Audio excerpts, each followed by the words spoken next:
This episode is ad-free, thanks to our sponsor, Shudder.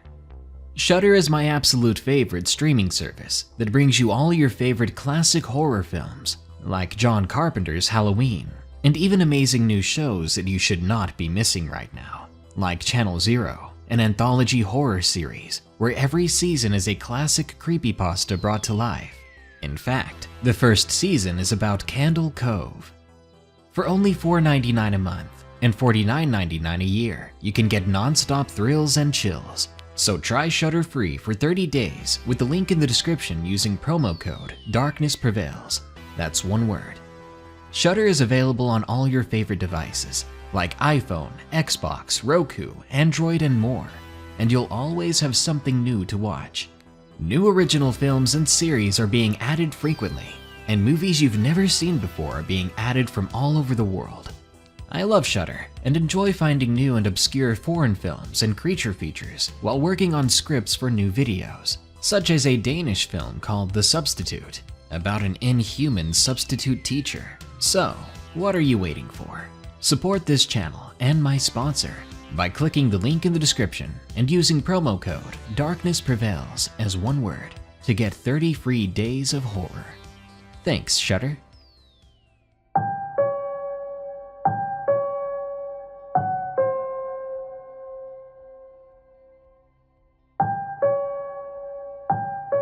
The tapestry of Cherokee mythology is heavily threaded with tales of supernatural horrors and ravenous beasts, a host of nightmarish creatures that preyed upon their anxieties and fears. Towering above them all was a class of malevolent entities known as the Sunai Idahi, the invisible night-goers. The night-goers would come out after sunset, invading the homes of the sick and ailing with the sinister intention of harrying them into an early grave. Within this pantheon of evil and predatory beings, the most feared was the Kalanu Okyaliski, the Ravenmocker. The Ravenmocker was so awful that its presence alone would inspire panic even amongst the ranks of other night-goers. They would flee in terror at the sound of its call, which mimicked the call of a raven that is executing a swift dive. The Ravenmocker was said to have the appearance of an aged and skeletal human being, usually with long matted hair and eyes that glowed like hot embers. These demonic spirits were essentially immortal, continuously lengthening their own lifespan by stealing their victims' remaining years. This was accomplished by devouring the heart of their unfortunate prey, which they could deftly remove from the chest cavity without even breaking the skin. The hapless victim would suffer agonizing torment and abuse at the hands of the invisible monster, often right in front of their loved ones, until they eventually perished from exhaustion and fright. The victim's grieving family might easily mistake the violence of the creature's repeated assaults for the convulsions and palsy of the afflicted person's ailments, resulting in their unwitting complicity in the passing of a loved one. The Cherokee had only one defense against the predation from the dreaded Ravenmocker: the keen eye of a medicine man who possessed the medicine of seeing invisible spirits. Cherokee legend states that if a Ravenmocker is seen by a mortal man, its unnaturally long life will come to an end within the next 7 days. A potential victim's family would often have a medicine man come to their dwelling and keep watch over the sick in bed, ready to spot any Ravenmockers who might come sneaking in to steal the ailing person's heart. As an added precaution, a medicine man might also make use of a trap that consisted of 4 sharp stakes and a large amount of sacred tobacco. Our intrepid spiritual hero would plant the stakes outside all 4 corners of the house with the pointed side aimed at the sky, and then join them with lines drawn in sacred tobacco. He would also light his pipe, then blow the smoke throughout the interior of the home. The line on the ground acted as a magical tripwire. If an unwary ravenmocker were to cross the magical line, the closest stake would pop explosively out of the forest floor and plummet down on the marauding fiend like a spear, impaling the creature and ending it instantly. As a side note, it's worth mentioning that the lesser nightgoers were known to dig up the grave of a dead ravenmocker, and at long last take their revenge by abusing the corpse, often tearing it to pieces in the hysterical fever of their jealous rage. The ravenmocker was hated almost as much as it was feared by its fellow witches. The raw terror inspired by this mythical monster was very, very real. The far-off call of a diving raven near dusk was enough to send the most hardened Cherokee warriors scrambling for shelter. They truly and deeply feared this ethereal boogeyman over all others. This raises an interesting question. Why exactly did the Cherokee consider the ravenmocker to be the worst of the worst? Their days and nights were already beleaguered by a variety of dangers, both real and imagined. So why did the nocturnal villainy of the ravenmocker create so much fear and anxiety? To answer that question, it might be helpful to delve a little deeper into the history of the Cherokee Nation, and by extension, the origins of their myths and legends. Most historians agree that the Cherokee originated as a Proto-Iroquoian tribe that migrated south from the Great Lakes region to the southeastern woodlands. The exact time period of their arrival has been disputed, with some archaeologists considering pre-contact Cherokee to be part of the later Pisgah phase of southern Appalachia, while others maintain that the ancestors of the Cherokee Nation inhabited North Carolina and eastern Tennessee for several thousand years prior to this date. There are recorded conversations between 19th century researchers and tribal elders that indicate the Cherokee had left the Great Lakes region countless generations before their first contact with European explorers, eventually settling around the old building sites of the ancient Mississippian culture that came before them. This puts their arrival somewhere in the late Archaic or early Woodland period, meaning that the Cherokee culture may actually predate the formation of the Roman Republic by a good 200 years. The Cherokee brought their Iroquoian language and customs with them when they set off to find better fortune in the lands of the South, and many of their old night terrors also came for the ride. The traditional belief systems of both cultures are populated by very similar mythological creatures, most notably the Iroquois legend of the man-eating giant, Stonecoat, known as Stoneclad by the Cherokee. Although the ravenmocker doesn't make an appearance in Iroquoian legend, there was a bizarre monstrosity known as a flying head, an eccentric critter that was often associated with whirlwinds. Its anatomy consisted of a giant head, a pair of wings, and two sets of long claws that would grow from the stump of its neck. Like the ravenmocker, it was a vampiric being that sustained itself on human flesh, taking flight under the cover of dark to feast on human prey. It's important to keep in mind that, up until the colonial period, large areas of North America were covered by a series of sprawling woodlands, massive stretches of old-growth forest that stretched skyward to dizzying heights. Long before Europeans ever dared to set sail across a seemingly endless ocean, countless generations of indigenous people lived and perished beneath the canopies of these monolithic mega-forests. Their very existence was defined by the indifferent whims of the elements to such a degree that the numbers 4 and 7 repeatedly occur in Cherokee myth, legend, and traditions. 4 is symbolic of the 4 elements: earth, wind, fire, and water, and the 4 directions of the physical world around them. 7 is representative of the 7 clans of the Cherokee, and is also linked with the metaphysical concepts of the lower world, the upper world, and the center, the place where all creatures exist together in a harmonious living mosaic.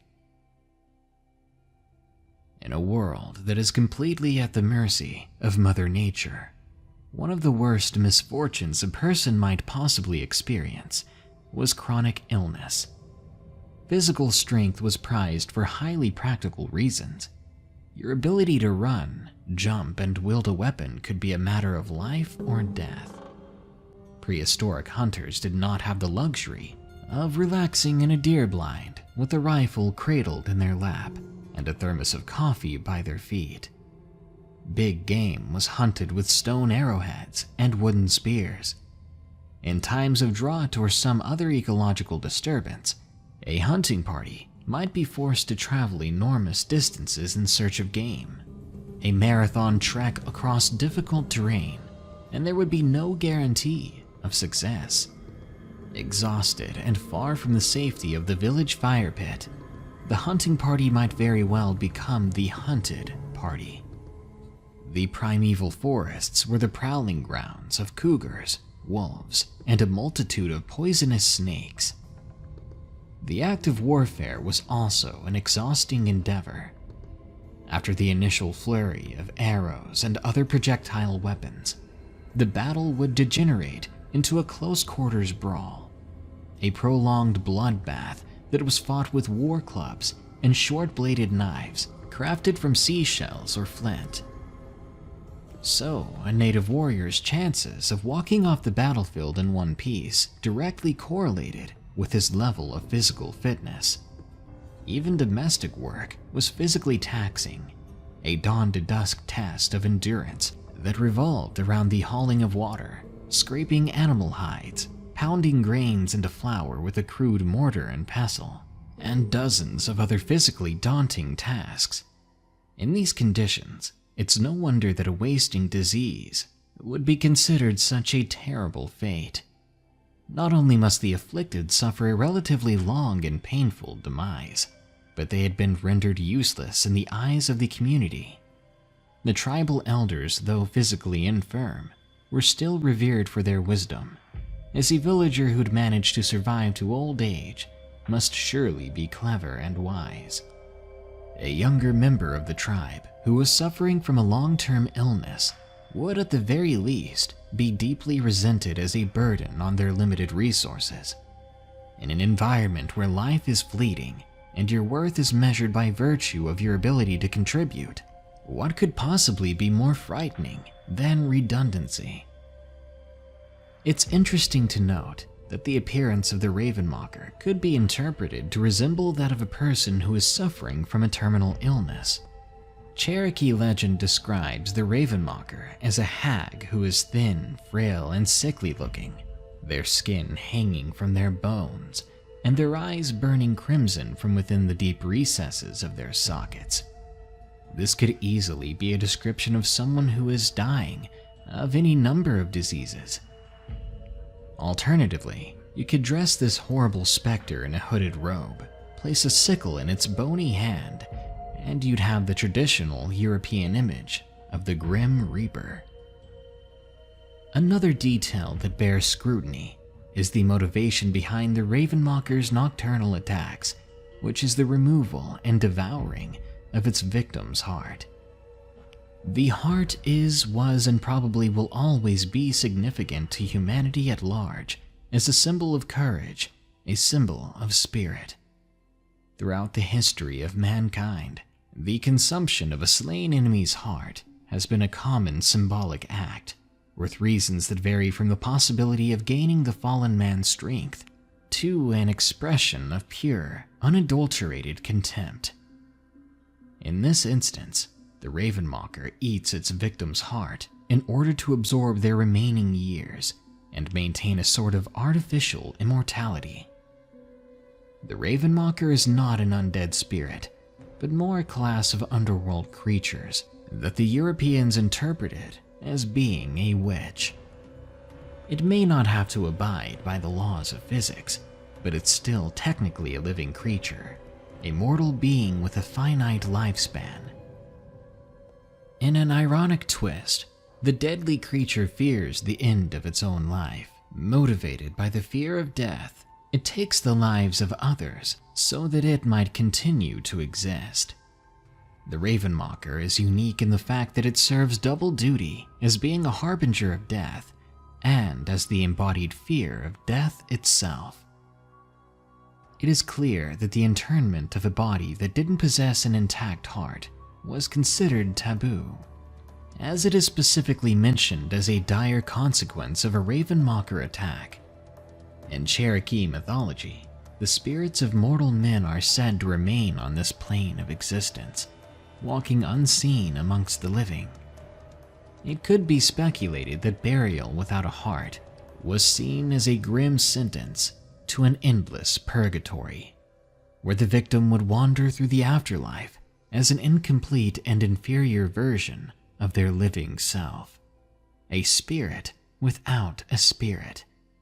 In other words, a fragmented shadow, cruelly robbed of all its former courage and vitality. The prospect of eternally drifting through a land of shadows, unseen, unheard, rendered weak and impotent, would surely have been regarded as an unthinkably horrific state of affairs in the eyes of the Cherokee. Their culture was steeped in the hot-blooded ideals of pride and courage, a warlike society that had inherited the imperialistic tendencies of their Iroquois ancestors. Much like the dread of chronic illness, the aversion to burial without an intact heart seems to lie in the deeply rooted fear of diminishment, be it physical, spiritual, or in the individual's standing in the eyes of his peers. You see, the Ravenmocker was the worst of the worst, because it was capable of taking so much more from the Cherokee than the remaining years of their lives. It could take their pride, their social standing, and ultimately seize and consume their very souls. The Ravenmocker was the most horrifying figure in Cherokee mythology, for reasons that extended well beyond the primal terror of falling prey to a ravenous monster. It provides a unique insight into the fears and insecurities of a people whose culture predated that of the Romans, and yet one question still remains. What if the Ravenmocker wasn't a myth? What if the forests and wooded areas of the American Southwest are still haunted, to this very day, by a creature that hungers to feast on your still beating heart? When you hear the call of a raven in the gathering twilight, take slim comfort in knowing that you aren't the first to involuntarily shudder at the sound of its mournful cry. It has been eliciting that very same response for many centuries. You're certainly not the first, and you won't be the last. When the sun sinks over the horizon and the shadows lengthen to stretch over the landscape in a blanket of night, the line between fact and fiction can become blurry and indistinct. In the dark, it's easy to succumb to the madness of your deepest fears. The difficult part is finding your way back into the light.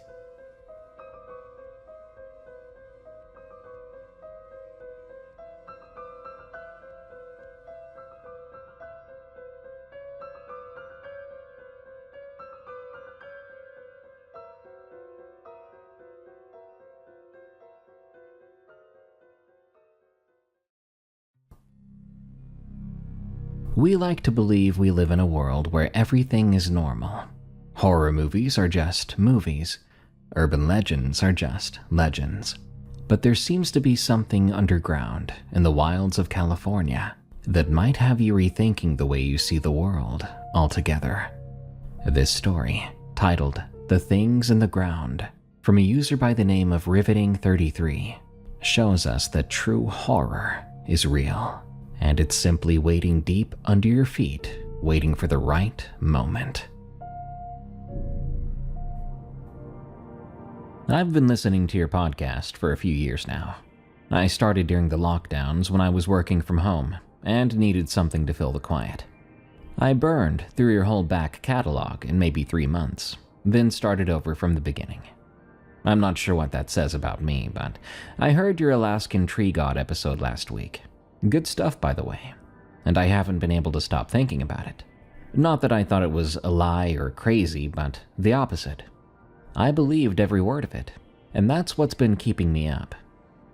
You see, I saw something too, back in 2012 when I was 17.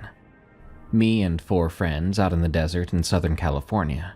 We were doing things we weren't supposed to be doing in places we weren't supposed to be.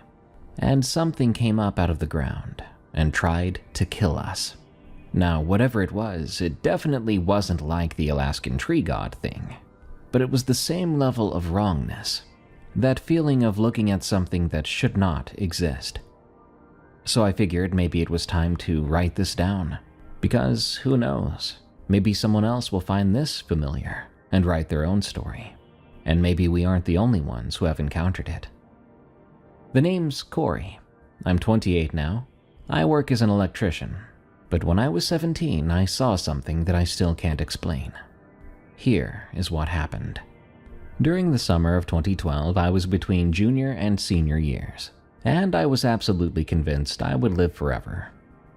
My best friend since 6th grade was a kid named Tyler Reese, and together we discovered the greatest hobby in the world: illegal night riding.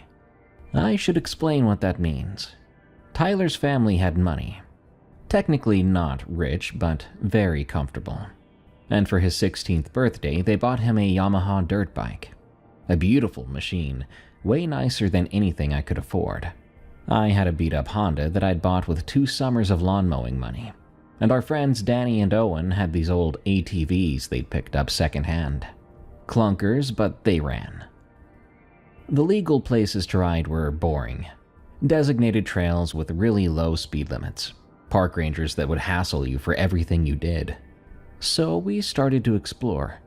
Tyler would spend hours on Google Earth looking for spots, like dry lake beds or abandoned quarries, some stretches of BLM land where nobody ever went. We'd load up his truck after dark, drive out to wherever he'd found, and ride until 2 or 3 in the morning. Was it illegal? Mostly, yeah.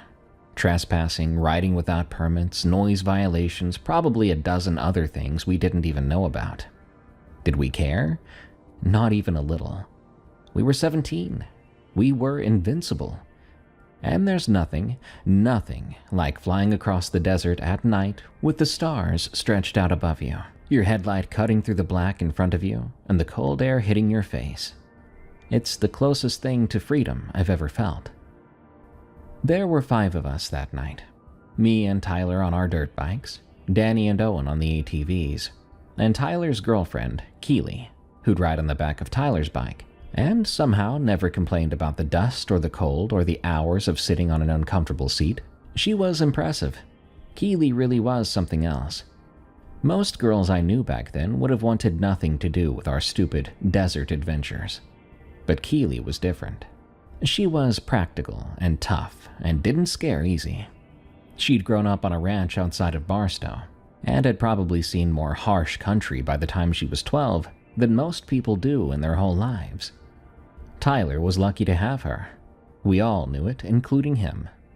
Danny was the type of guy who could not shut up if his life depended on it. The guy just couldn't help himself. It was just how he processed his thoughts. Out loud. Owen was an anxiety-ridden guy, always waiting for the worst things to happen. We gave him a hard time about it, the way friends do, but he was solid still, reliable. When things got serious, Owen was the guy you wanted watching your back, even if his confidence was lacking. Then there was me. I'm not sure how to describe myself. I was just a normal kid, I guess, nothing special. I liked riding and I liked my friends. and I loved the way the desert felt at night. That's about all I can say about me. The night I'm talking about was a Friday in late July.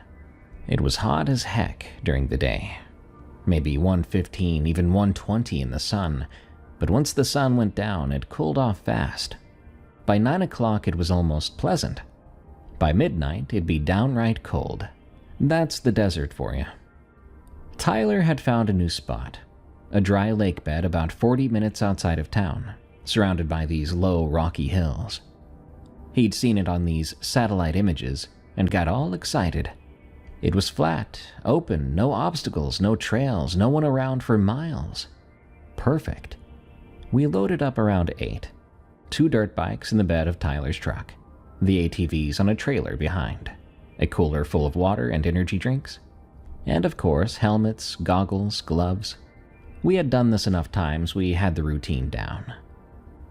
The drive out was the usual mix of music and bullcrap. Danny had the aux cord and kept playing this terrible dubstep that nobody but him liked. Owen was quiet in the back seat, staring out the window. Keely was up front with Tyler, her feet on the dashboard, giving him directions even though he already knew where he was going. I remember feeling good, happy, being young, having friends, doing something you love.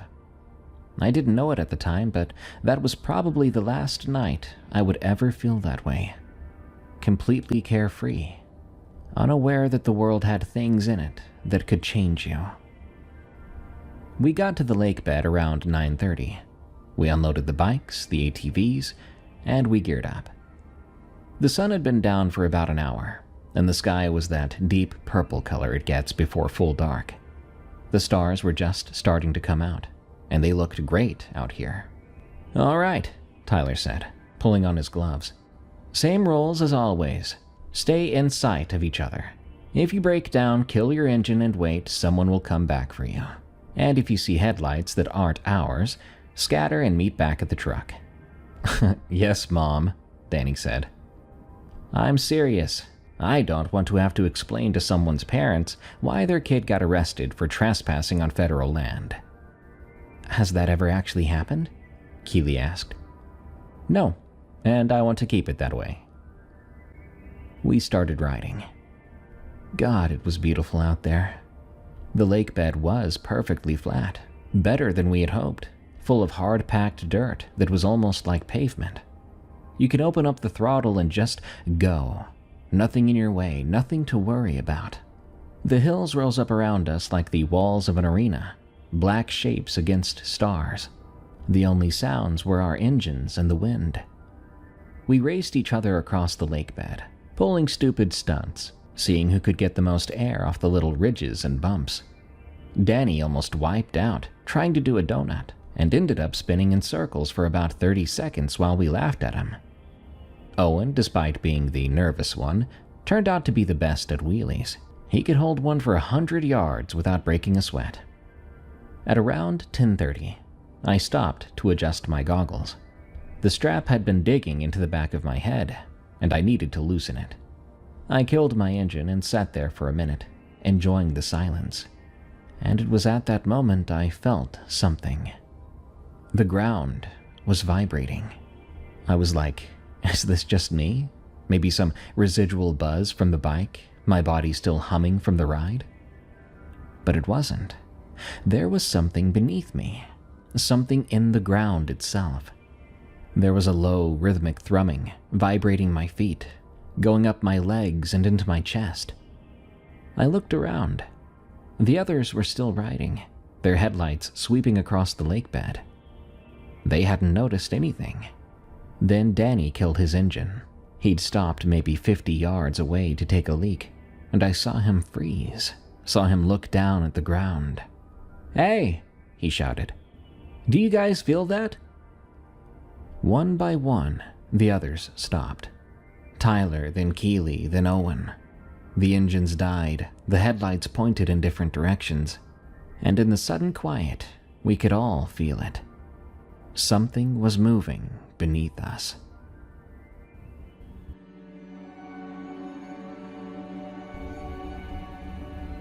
"What the heck is that?" Owen asked, his voice higher than usual. "Underground base," Tyler said. "A military installation. They do tests out here all the time." "That's not a test," Keely said. "That's something moving." She was right. It wasn't a constant vibration. There was a rhythm to it, like pulsing or footsteps, like something walking or crawling or burrowing. "Maybe it's an earthquake," Danny offered. "A little one, a tremor." "Tremors don't move," I said. Everyone looked at me. "I mean, it's moving, isn't it? Can you feel it getting closer?" We all went quiet and listened with our bodies. And yeah, whatever was making that vibration, it was definitely getting closer. The pulses were coming faster and stronger, coming towards us from somewhere to the west. "Get back on the bikes," Tyler said. "Now." We listened. I'd never heard Tyler sound like that before. Not scared, but urgent, and he didn't have time for discussion. We started our engines and the sound drowned out the vibration. And for a second, I thought maybe we'd imagined the whole thing. But then, Keely screamed. I whipped my head around and saw her pointing at something off to our left. At first, I didn't understand what I was seeing. The ground was moving, but not like an earthquake. There was a ridge forming in the dirt, a raised line of displaced earth, and it was traveling across the lake bed, like some sort of wave. It was fast, way too fast, and it was heading straight for Danny. "Danny, move!" Danny saw it then.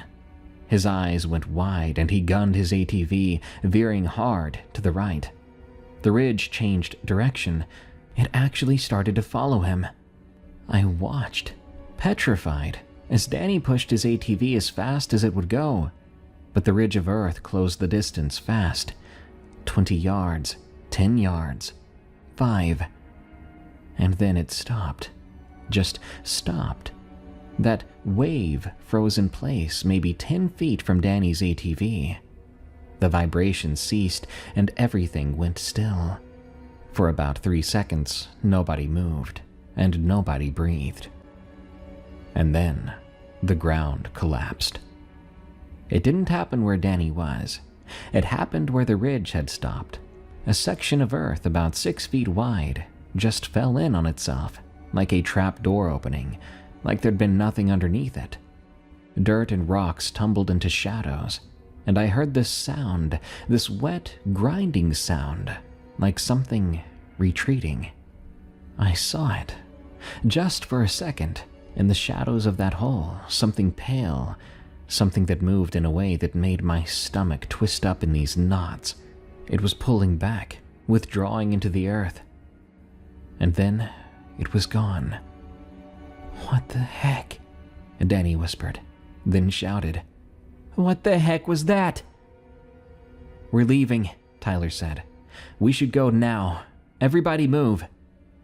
We turned our bikes toward where we'd left Tyler's truck and started to ride, fast, dangerously. We'd made it maybe a quarter mile when Owen's ATV died. The thing just stopped. The engine cut out and the lights went dark. We watched it coast to a halt. Owen was still on it, frantically trying to restart it, pressing the start button over and over. "Owen!" I screamed. "Just leave it! Leave it there!" He looked up at me, and then he looked down. The ground beneath his wheels was starting to vibrate. I'm not sure how he got off the ATV that fast. 1 second he was sitting there, the next he was running full speed toward Danny's ATV, with every gram of muscle in his body. Danny reached out and grabbed him by the arm, hauling him onto the back. And then we were all moving again. But behind us, I heard the ground open up. I looked back and saw Owen's ATV drop into the earth. It just disappeared, swallowed whole, the hole closing up behind it like some sort of mouth. And in the dust and the darkness, just for a second, I saw something pale rise up out of it, something with a lot of segments, something completely wrong. Then it was gone, pulled back into the ground, and we were racing across the lake bed with no idea where we were going. Just away. Out of there as fast as we could. Away from the thing that seemed to be hunting us. We rode blind for a long time. I don't mean that literally. We had our headlights, but we weren't navigating anymore. We were just fleeing, pointing our bikes away from where we'd been and opening the throttle, praying that whatever was beneath us could not keep up.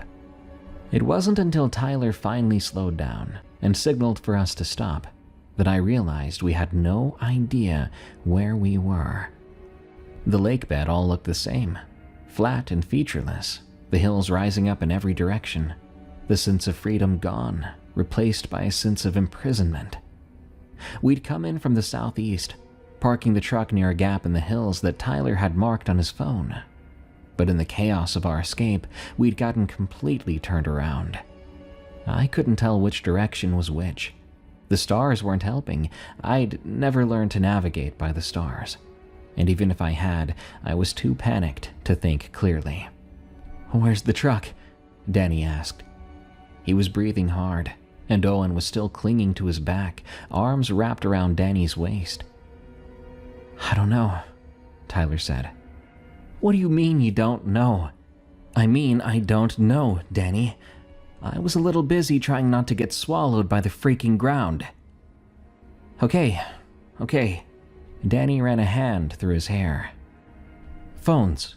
Yeah, we check our phones. GPS." We all checked our pockets. I watched Danny's face fall as he pulled his out and tried to turn it on.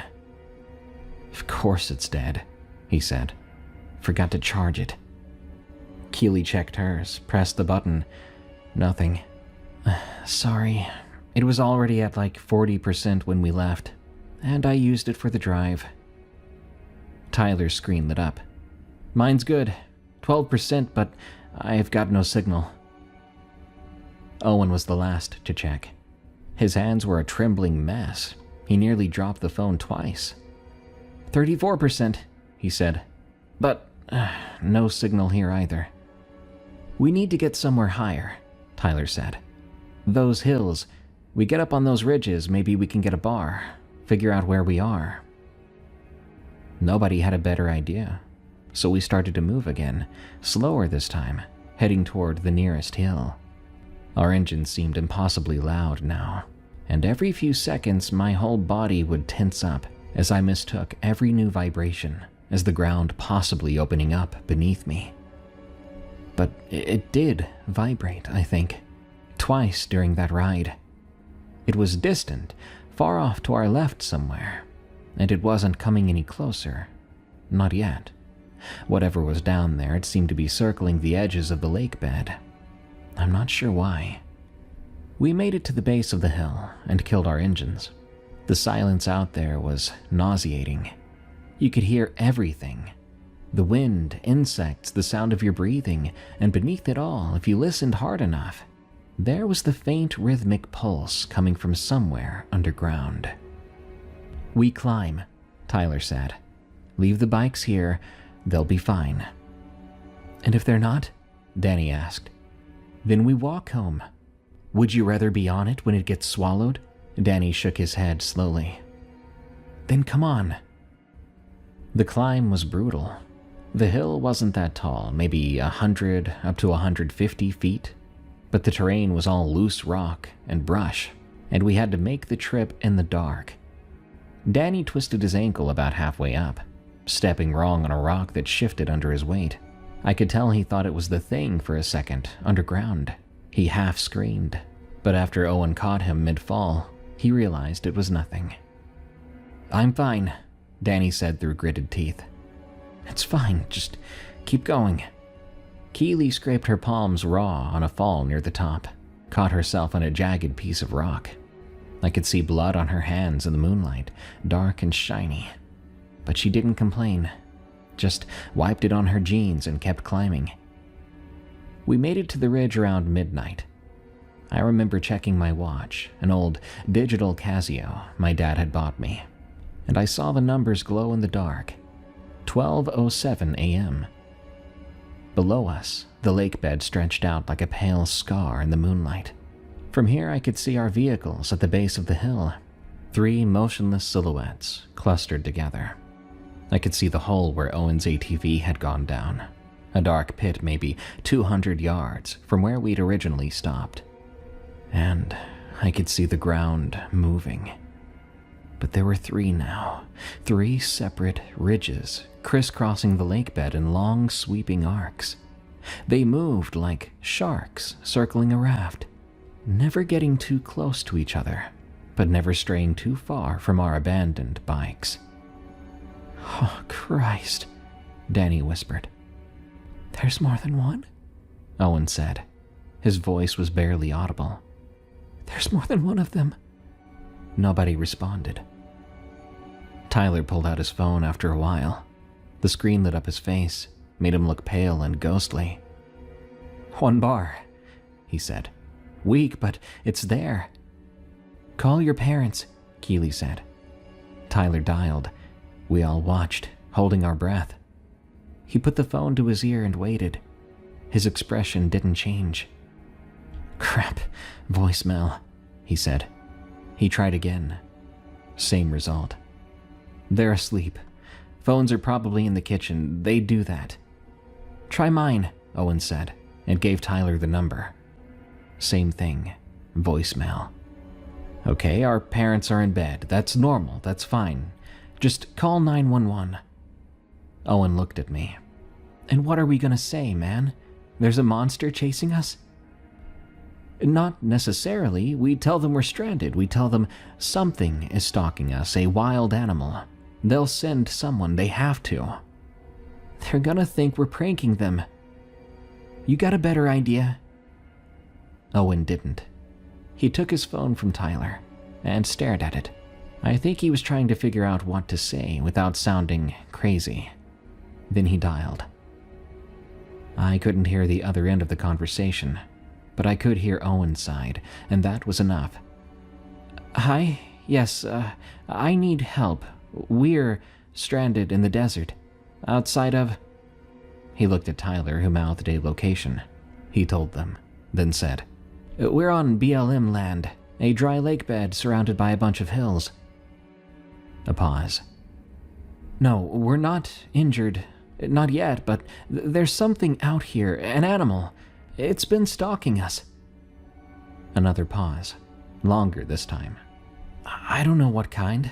It's big. It moves underground like I don't know, like a really big snake.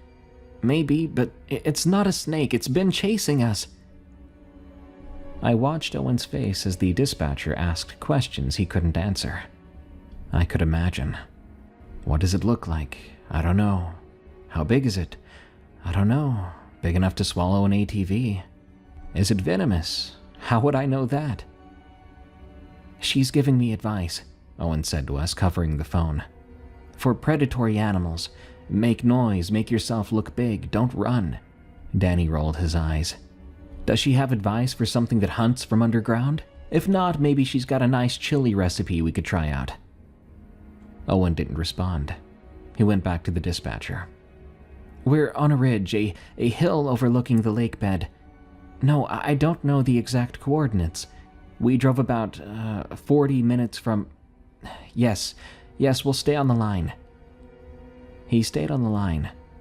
We all sat there on the ridge, watching the things below circle our vehicles, listening to Owen murmur responses to questions that we couldn't hear. Questions that probably didn't matter. The dispatcher was trying to help.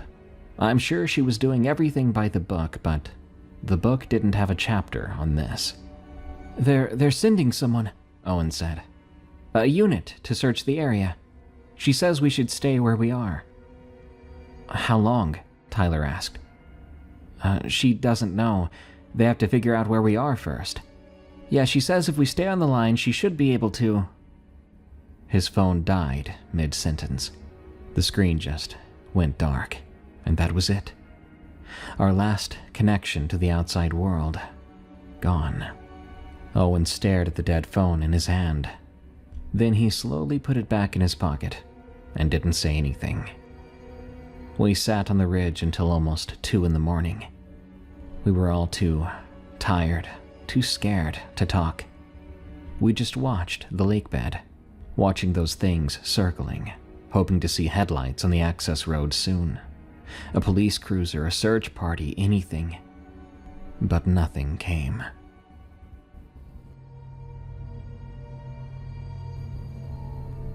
Around 1:30, the ridges in the earth stopped moving. One by one, they went still, sinking back into the ground. The lake bed looked normal again, just flat, empty dirt under the stars. "Maybe they left," Danny said. "Maybe they're sleeping," Keely said. "Do they sleep?" Nobody knew. Tyler stood up. He'd been sitting on a rock staring out at the desert, and something in his posture looked different. He looked like he'd made up his mind about something. "We can't stay here," he said. "We've got no water, no way to call for help anymore, and no guarantee the cops are even going to find us. We've got to start moving." "Where?" I asked. "There's a tree line north of here. I saw it on the drive in, a stretch of woods, maybe a creek feeding it. And beyond the trees, there's a town. I saw the lights." "How far?" 3 miles, maybe a little more." 3 miles across open desert, with those things somewhere beneath us. "We'll never make it," Owen said. "We might not make it if we stay here either." Tyler looked at each of us in turn. "I'm not saying it's a good plan. I'm saying it's the only plan we've got. We move fast, we stay together, and we hope whatever's down there is sleeping or hunting something else." Danny laughed then. It wasn't a funny laugh, more like the sound you make when you've run out of other options. "All right," he said. "Let's go get eaten in the woods instead of the desert. At least there'll be shade." We climbed down the far side of the hill, away from the lake bed. The ground here was even harder, and hopefully that might make a difference. I didn't know if that mattered, though. Didn't know anything about those creatures or what they could swim through. But it made me feel slightly better, putting my feet on what felt like solid rock. We walked single file. Tyler in front, then Keely, then Danny limping on his bad ankle, then Owen, then me bringing up the rear. We moved as quietly as we could, placing our feet carefully, trying not to make vibrations. The first mile passed okay. The desert was eerily still. It was a windless night, so dang quiet. The moon had risen higher, casting everything in silver light. I could see the tree line ahead, so close yet so far. I was starting to think we might actually make it when Danny stepped on the wrong patch of ground. It looked the same as everything else, hard-packed dirt and rock scattered across it. But when Danny put his weight on it, his legs sank to the knee. Soft earth, hidden beneath a thin crust like ice over a pond. "Crap," Danny said, and the ground started to vibrate. "Run!" I'm not sure who shouted it. Maybe Tyler, could have been me even. But it didn't matter, because we all ran. I've never moved like that in my life. My legs were pumping like an Olympic runner, but my lungs could barely keep up. They were on fire in moments, and I could feel the earth trembling beneath my feet with every step. The vibration was getting stronger, getting closer, and I knew without looking, that something was coming behind us. Keely fell then. I saw her go down maybe 20 feet ahead of me. Her foot had caught on a rock, her body hitting the ground hard. Tyler was there in an instant, grabbing her arm, hauling her back up. She was bleeding from a cut on her forehead, but she didn't slow down. Owen tripped too. He went sprawling, and I grabbed the back of his shirt, pulling him forward, helping him to stay on his feet. I kept him moving. I could hear something behind us now, not just vibration, but movement. A mighty force pushing the earth aside, pushing up from below. I told myself over and over, don't look back, don't look back. I couldn't do it even if I wanted to. I knew that if I did, I would slow down, and if I slowed down, I'd die. The tree line was only 50 yards, 40, 30, and then the ground behind me erupted. I felt dirt hit my back, felt the spray of rocks and soil, and I heard a sound unlike anything I'd heard before. A moist, grinding roar that seemed to come from everywhere at once. 20 yards, 10. We hit the trees. I crashed through the underbrush, branches whipping my face and roots grabbing at my feet. I didn't stop though. I kept running, deeper into those woods, until my legs gave out and I collapsed against a tree trunk, gasping for air. The others were there too. Tyler and Keeley holding on to each other. Danny on his hands and knees, dry heaving. Owen was flat on his back, staring up at the canopy, his chest heaving. Behind us, at the edge of the woods, the rumbling stopped. I turned and looked back. Through the trees, I could see the desert we'd just crossed. The moonlight showed churned earth, a trail of destruction maybe 10 feet wide leading right up to the tree line. But it stopped right there. Whatever had been chasing us, it hadn't followed us into the woods. It can't. Danny was trying to catch his breath. It can't come in here. The trees, the roots, it can't burrow through. We're safe, Keeley said. She laughed, a high and shaky laugh. Oh my God, we're safe. Tyler didn't utter a word. He was still staring at the edge of the woods, unreadable. Come on, he finally said. The town's north of here, we gotta keep moving. We got up. It took a lot of effort. My whole body felt like it had been wrung out like a wet towel, but we got up. We started walking north, picking our way through the trees. It was harder to navigate in here, the moonlight filtering through the canopy in patches. But it was also quieter, calmer. The air smelled like pine trees and soil, wet soil. And for the first time in hours, I felt like I could breathe again. We'd been walking about 10 minutes when I heard something. Footsteps. It wasn't ours either. It was coming from something else, something heavy, crashing through the brush somewhere off to our left. I stopped. The others stopped too. What is that? Owen whispered. We listened. The footsteps were slow and uneven, not that steady gait of a walking animal, but like something stumbling along, something that wasn't used to moving that way. Maybe it's a deer, Danny said, or a bear. Do they have bears out here? That's no bear, Tyler said. The footsteps were getting closer, moving parallel to us, matching our pace. Whatever it was aware we were here. Then I saw it, through a gap in the trees, just for a second. A glimpse, but it was enough. Grayish white, pale, the color of something that had never seen sunlight. It was hunched over, about 7 feet tall when it was upright, but it wasn't upright. It was struggling, its limbs bent in ways that didn't look quite right, because they seemed to be designed for pushing, for burrowing, not for walking on the surface. Its body was segmented, kind of reminded me of a worm, but thicker, fatter, with limbs sprouting from the segments, 4 that I could see, maybe more. They ended in something like hands, but the fingers were too long and they curved inward like hooks. I didn't see its face. It then moved behind a tree and it was gone. Oh God, Keeley said. Oh God, it came out of the ground. It can walk, it can follow us. I was about to say she was wrong, that it had to be something else, but I'd seen enough of it to know that would be a lie. The thing from the desert was now in the woods with us.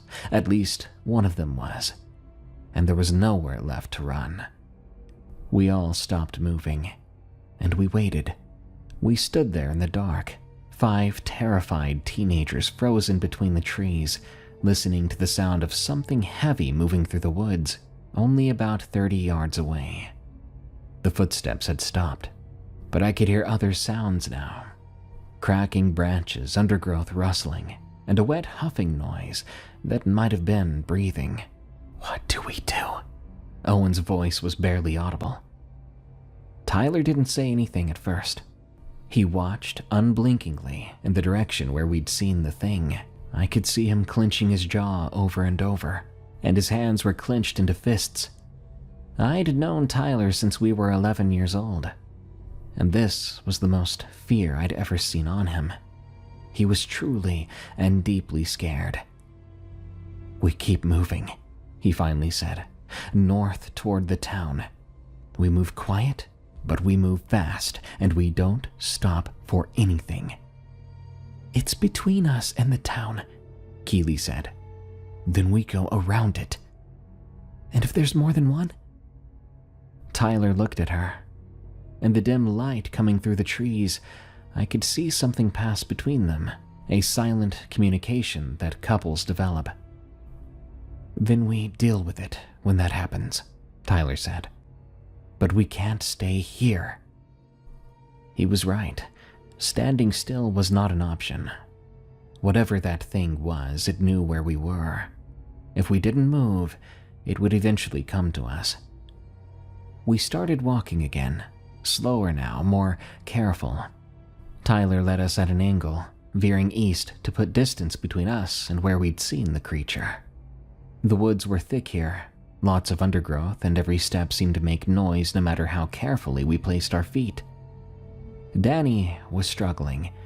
His twisted ankle had swollen up during our run from the desert, and now he could barely put weight on it. Owen and I took turns supporting him, one arm over our shoulders, helping him through the brush. It slowed us down, and I tried not to think about it too much. And the sounds, they followed us. Not constantly, there would be long stretches of silence where I'd start to hope we'd lost it. But then I'd hear it again, that heavy, uneven movement, somewhere off to our left, still parallel to our path. It was tracking us and keeping pace, and waiting for something. "Why isn't it attacking us?" Danny whispered during one of our brief stops. Even though it was so cold out, he was sweating. "If it wanted to kill us, it could have done it by now." "Maybe it's not sure," Keeley said. "Maybe it's never hunted above ground before. Maybe it doesn't know how." "Great. We're being stalked by a confused monster. That makes me feel so much better." "Shut up," Tyler said. "Both of you. Listen." We listened. The woods had gone quiet. The footsteps and rustling and breathing had all stopped. There was now only wind in the trees. No, there was a distant sound, something else. "Cars," Owen said. "I hear cars." He was right. Somewhere ahead of us, maybe half a mile, I could hear the hum of traffic on the road. And beyond that, if I squinted hard through the trees, I could see lights. Street lights, porch lights, the glow of a town. "We're close," Tyler said. "Come on, we're almost there." We pushed forward with renewed energy. Even Danny seemed to find some reserve of strength, hobbling faster, even though his ankle was in poor condition. The lights grew brighter through the trees. The sounds of cars grew louder. Civilization, safety. We were going to make it. We never saw it coming.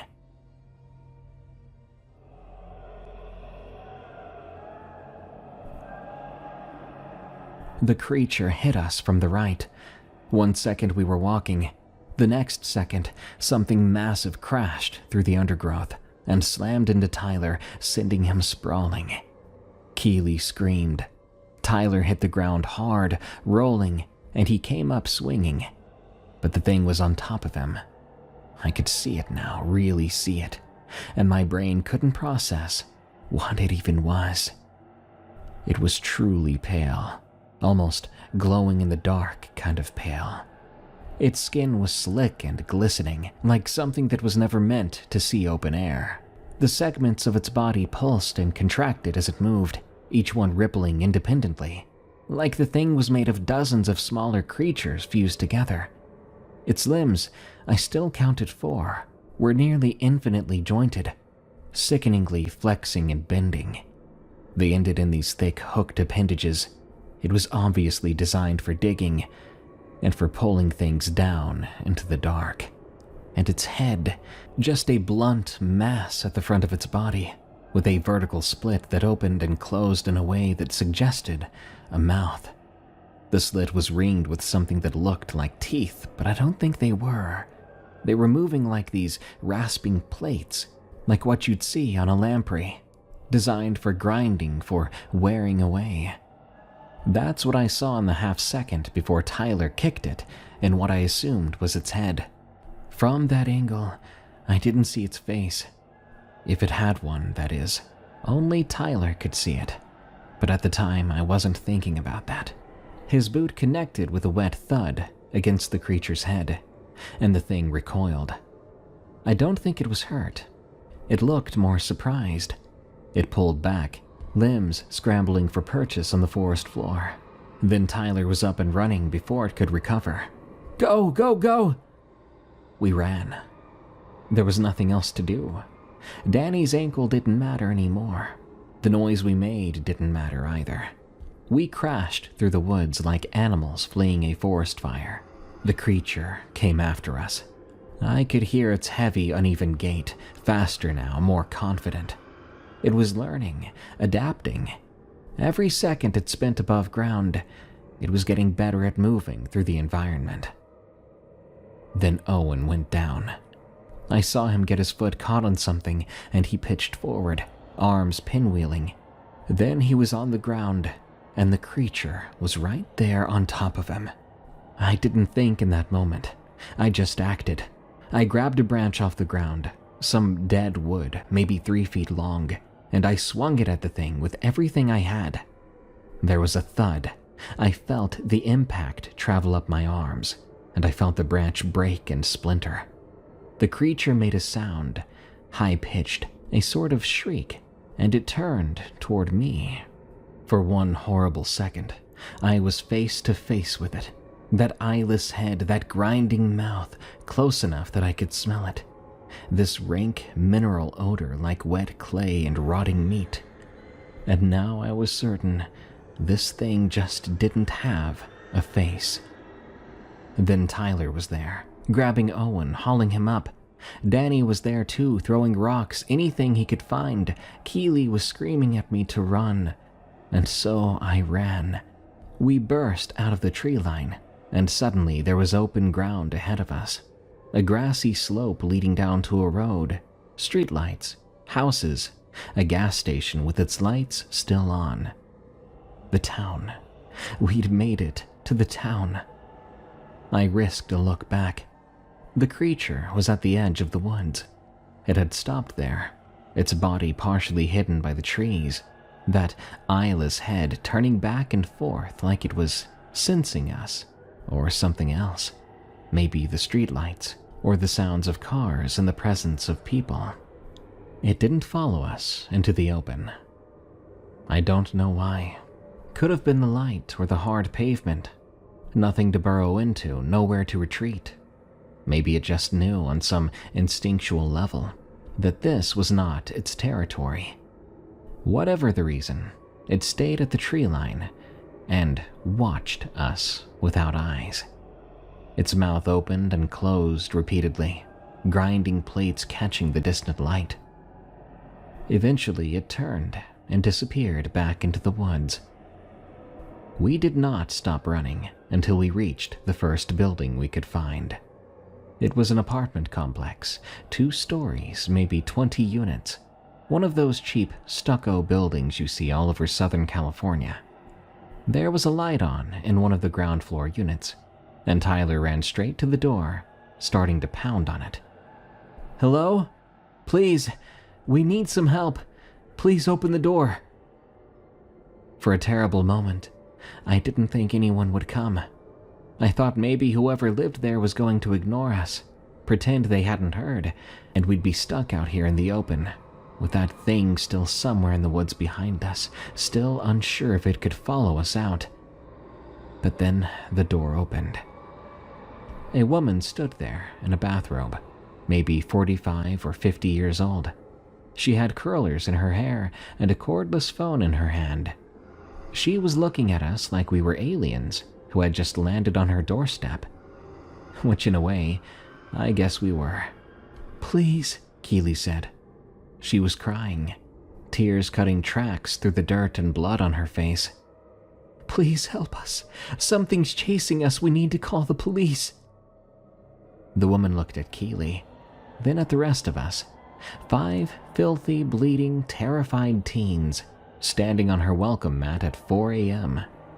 I'm not sure what she saw on our faces, but whatever it was enough. "Come on, get inside," she said. "All of you, right now." We went inside. Her name was Barbara. She had a husband who slept through the whole thing, snoring in the back bedroom, never even woke up, and a cat that hissed at us from under the couch. She set us down in her living room, brought water, and called 911 while we tried to stop shaking. I remember sitting on that couch, looking at Barbara's family photos on the wall, her normal furniture, her normal life, feeling like I'd stepped through a portal from another dimension. Just an hour ago, I'd been running for my life from some sort of real-life monster. Now I was sitting in some stranger's living room, drinking water from a glass with cartoon lemons on it, waiting for the police to arrive.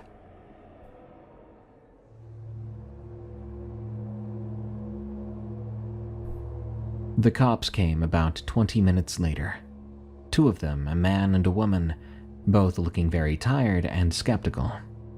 They took our statements separately, asking us to describe what happened. I told them a version of the truth. We'd been night riding, I admitted that part, figured there was no point in lying about it, and something had chased us. An animal, some kind of predator. We'd gotten lost, ran through the woods, and ended up here. The female officer asked me what kind of animal. I said I didn't really know, but I did know it was big and fast. She wrote it down without comment. I could tell she didn't entirely believe my story, but I also could tell she wasn't going to push it. We were clearly traumatized, and it was clear something had happened. But the details didn't add up, and she knew it. They drove us home. All of us piled into the back of a patrol car, squeezed together like sardines, too exhausted to care about the discomfort. It was almost 6 a.m. by the time they dropped me off at my home. My parents were awake. They'd gotten a call from the police, and they were waiting on the porch when the cruiser pulled up. My mom hugged me so hard, I thought she might crack a rib. My dad just stood there looking at me. I'd seen that look before. Relief, and also plenty of anger mixed together. I told them the story I told the cops. An animal attack, we got lost, we made it to a town. And their reaction was similar. They didn't fully believe me. But also they were too happy to have me home to press for more details. I slept for 14 hours straight, and they let me. The next day, a search was conducted. They found Tyler's truck right where we'd left it, at the gap in the hills near the lake bed. The dirt bikes were still there, and the ATVs were recovered except for Owen's, which was never found. The official report said it had probably fallen into a sinkhole, which was not uncommon in that area. The holes in the lake bed were documented. 3 of them, the report said. Subsidence events caused by underground erosion, possibly an old aquifer that had collapsed. A natural phenomenon, nothing unusual. No animal was found, no tracks even. No evidence from out of the ordinary. Case closed, I guess. Our friends and I, after a few months' break, continued our nighttime hijinks. but we never went back or anywhere near that lake bed. We went to new, different places. Places we knew were safe. But a few months after that, well, something happened. It wasn't as major as the story I just told you, but I feel I should mention it. I was driving home from work, a late night shift, nearly midnight. I was on a stretch of highway that cuts through empty desert. Nothing around for miles, just sand and the occasional cactus. But my car, it started to vibrate. And it wasn't from the engine or the tires or the road. The whole car was shaking slightly, like I was driving over a series of small bumps, but different, deeper down. However, the road I was on was smooth. I could see it in my headlights, flat, perfect asphalt. Then I looked in my rearview mirror. Behind me, about 100 yards back, the ground was moving, a ridge of displaced earth traveling alongside the highway, keeping pace with my car. The trauma came back up. I floored it. I'm not sure how fast I went, 90, maybe even 100, fast enough that the steering wheel was shaking in my hands. One wrong move would have sent me spinning off the road. The ridge kept pace for about 30 seconds, then it veered off, disappearing into the darkness. It was gone. I didn't slow down until I was back in the city, but I didn't stop trembling then. I parked in my driveway, sitting in my car with the engine off, just trying to steady my breathing. I kept this event to myself because I didn't want to scare my friends. By then, the events of that night had become a distant enough memory that we could all almost claim it was just a shared nightmare. If I told them about this, it would make it real again. So I kept it private. Now, it's been 12 years, and I'll never forget about that lake bed.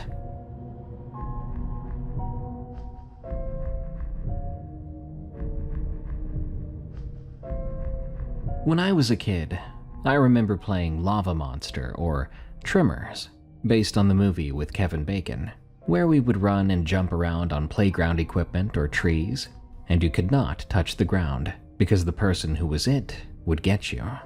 Now, I don't know about playing that game for real. I'm not too good at climbing anymore, or running for that matter. Good night. This has been Unexplained Encounters. I'm your host, Darkness Prevails. For more scary stories like this, check out my podcast, Tales from the Break Room, on Spotify and Apple Podcasts, or your favorite podcast app. If you have a scary story to share, send it to me at darkstories.org. If you're listening on the podcast, this episode should release on Christmas Eve. In that case, Merry Christmas to you all.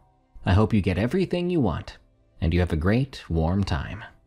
Till next time, everyone, stay safe out there, and stay creepy, because this world is a strange one.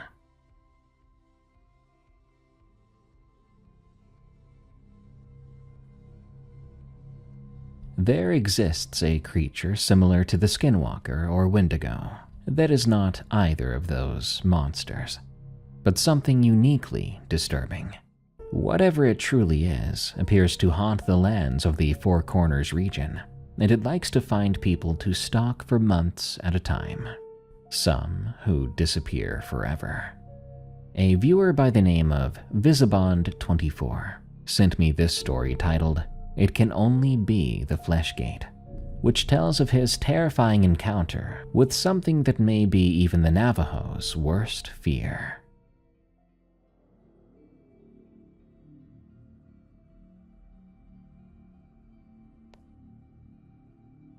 I haul livestock for a living. Cattle mostly, sometimes horses. I run this independent operation out of New Mexico, which means I own my own rig, and I've been on contracts, and I spend more nights sleeping in my cab than I do in my own apartment. If it's not obvious to you, this is not the life I planned for myself. But it is the life I've got, and after 11 years, I've kind of made a peace with it. The route that changed everything came to me in March of last year.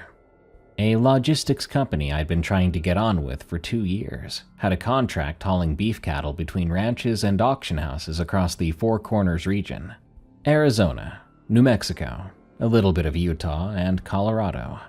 Territory where you drive for hours without seeing another vehicle, where your cell signal dies and doesn't come back, and where the land looks the same in almost every direction, until you start to feel like you're not moving at all. The runs were long but not unreasonable, and the company had a reputation for treating their independent haulers fairly. Judging by how much they offered to pay, that reputation turned out to be true. When the dispatcher called and offered me the route, I said yes before she finished talking. She told me the prior driver had quit, just like that, mid-contract, no notice. He walked away from a rig worth $90,000 and a route that paid better than anything else in that region. She said he refused to explain why, said he would not return their calls. I asked if something had happened, maybe some kind of accident, or perhaps some drama with one of the ranches. She thought for a moment, then came back with a no. There was nothing like that.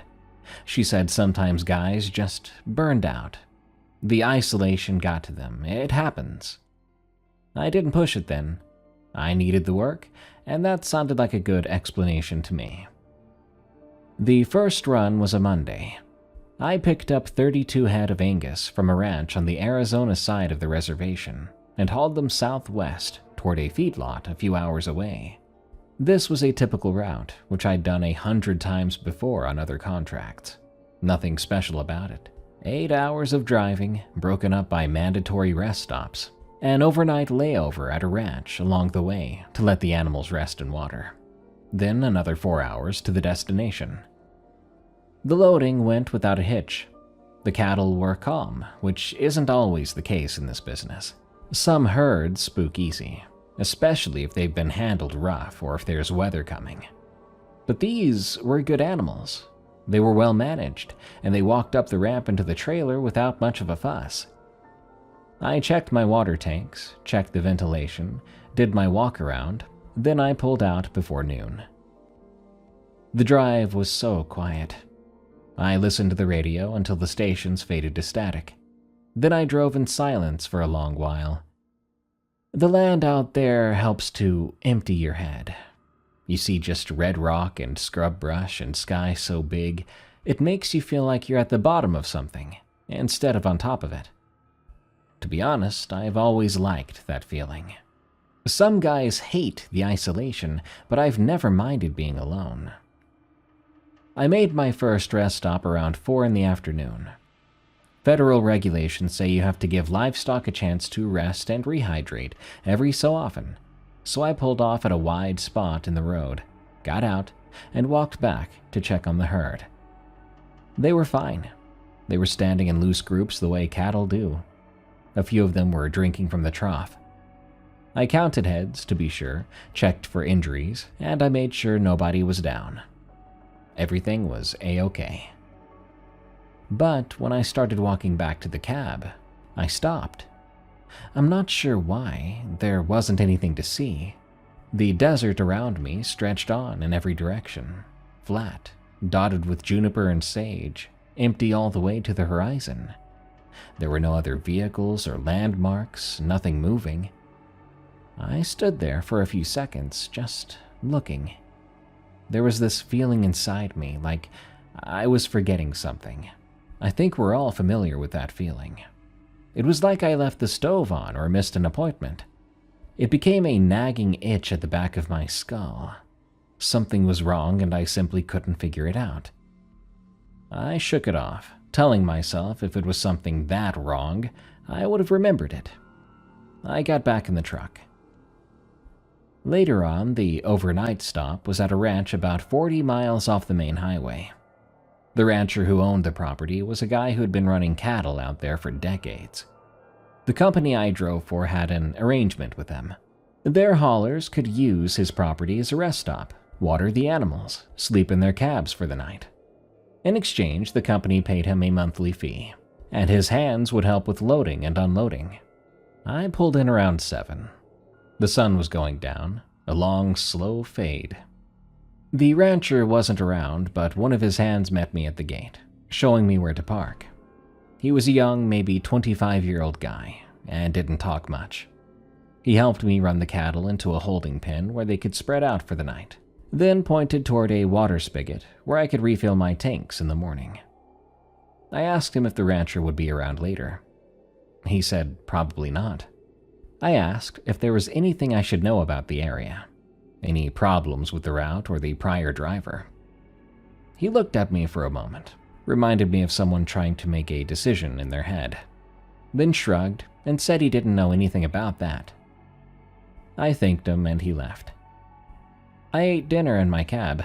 Nothing beats a microwave burrito from a gas station, a bag of chips, bottle of water. I sat there for a long time, watching the last light bleed out of the sky. The cattle were quiet in their pen. I could see them through the windshield, dark shapes against a darker ground. Nothing moving much. I don't remember what time I fell asleep. I don't remember dreaming either. I woke up once during the night, and right away I couldn't tell what had pulled me out of my sleep. There was no alarm or loud noise that I recall, just I was suddenly conscious, and my heart was beating a little faster than it should. So I lay there in the dark, quietly, and I listened. The cattle were making noise. They weren't very loud, so they weren't panicked, but they did seem restless. They were shuffling about. There was a few low sounds, not quite mooing, more like the noise they make when something's bothering them, but even they may not be sure what it is. I sat up and looked through the windshield toward the pen. I couldn't see very much. There was no moon that night, or if there was, it was behind clouds, just the vague shapes of the cattle pressed together into a mass. They'd moved to the far side of the pen, all of them, packed real tight against the fence.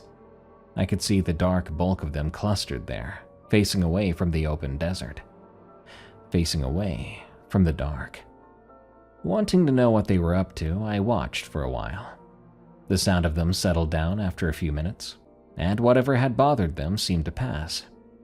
Coyotes probably, I said to myself. Maybe a mountain lion somewhere in the distance. Animals are real keen about predators sometimes, especially compared to humans. I told myself that was it. Likely just coyotes.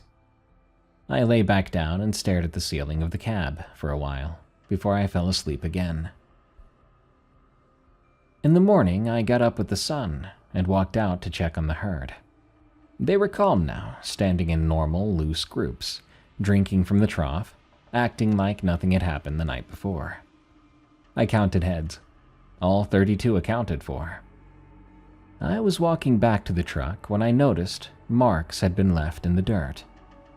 There was a patch of bare ground between the pen and where I'd parked. Dusty, flat, the kind that holds tracks real good. I'd walked across it the night before, and I could still see my boot prints from then, scuffed and unremarkable. But the remarkable part was what was next to them. Next to my tracks, maybe 10 feet from my driver's side door, there was something else. A drag mark, about 6 or 7 feet, like something heavy had been pulled across the ground, or like something had been crawling on its belly. I crouched down and looked at it. The edges were smooth, not the kind of mark an animal would leave. No paw prints around it either, no hoof prints. Just one long furrow in the dust, slightly curved. Whatever made it had been moving slowly from the looks of it. It ended about 3 feet from my truck, right around where I'd been sleeping. I lost track of time looking at it.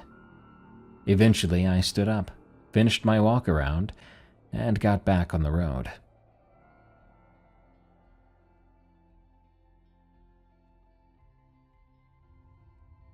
I finished that first run without any other problems. I delivered the cattle to the feedlot and collected my paperwork. Then I drove back empty to pick up the next load. The drag mark in the dirt stayed with me for a few days, but I tried not to dwell on it. I mean, you can see some weird stuff in the desert if you're around it enough. including but not limited to strange animal behavior and tracks that don't make sense. Over the next few weeks, I settled into the route. There was a nice rhythm to the work. Pick up cattle at one of 4 or 5 ranches scattered across the reservation and the land around it. Haul them to feedlots or auction houses. Rest overnight at designated stops and do it all again. The money kept coming in, and I started to think the dispatcher had been right about the last driver. Some guys just don't handle isolation well. I got to know the regulars too. There was a ranch hand named Miguel who worked at one of the loading sites on the Arizona side, and he was the guy you wanted on the other end of a cattle chute. He was very quiet and very efficient. He knew how to move animals without spooking them. We'd started loading before dawn most days, 4 or 4:30 in the morning, working by the lights mounted on the barn while the sky was still black. As I said, Miguel was quiet. He never said much, but I did notice he had a habit of watching the desert while he worked. He'd be guiding a steer up the ramp, and his eyes would drift out past the fence line, scanning the dark like he was expecting to see something. One time early on, I asked about it. He shrugged at me and said it was an old habit. His grandmother used to tell him not to turn his back on the open desert after dark. He said it like a joke, but he didn't laugh. There was a truck stop about an hour east of the reservation border, where I'd fill up between runs. The place was called Hal's, or at least that's what the sign said, though I never met any guy named Hal. The woman who ran the register was Navajo, and looked to be in her 70s, with gray hair pulled back tight, and a very kind-looking face. Her name was Dorothy, which seemed wrong somehow, too ordinary for someone who looked like she'd been there since before the highway existed. She was also quiet. Must have been the norm around here. But she would nod at me when I came in, and sometimes she'd ask how the drive was. I got the sense that she was asking about more than just traffic or weather. One night I mentioned the prior driver to her. I was paying for a diesel and a coffee, and I don't know why I brought it up. Guess I was trying to make conversation. I said I had taken over a route from a guy who quit suddenly, and I was curious if she knew anything about it. She then asked which route. I told her. She nodded slowly, like I'd confirmed something she already suspected. Then she handed me my change and said I should be careful driving at night. She said it flat, no emphasis anywhere. Very mundane-like. I waited for her to say more, but she just turned away and started to restock the cigarettes behind the counter. I left without another word. The other truckers on the CB were a mixed bag. Mostly guys like me, independents running livestock or freight across the empty parts of the state. A few of them had been working the area for years, and late at night, when the roads were dead and there was nothing to do but drive, sometimes you'd hear them chatting. There was a guy who called himself Nighthawk. I never met him in person, and I never saw his rig, but I heard his voice on the radio a few times a week. He had opinions about everything. Government cover-ups and secret military bases. He said things lived underground. I swear he was the kind of guy who'd blame a flat tire on a conspiracy. Mostly I just tuned him out. But one night he started talking about something that made me pay attention. He said that there was something out on the roads, something that had been around for a long time, but was getting bolder. He said the tribes knew about it, and had known about it for generations, but they wouldn't talk about it with outsiders. He said it wasn't a skinwalker, and it wasn't a wendigo.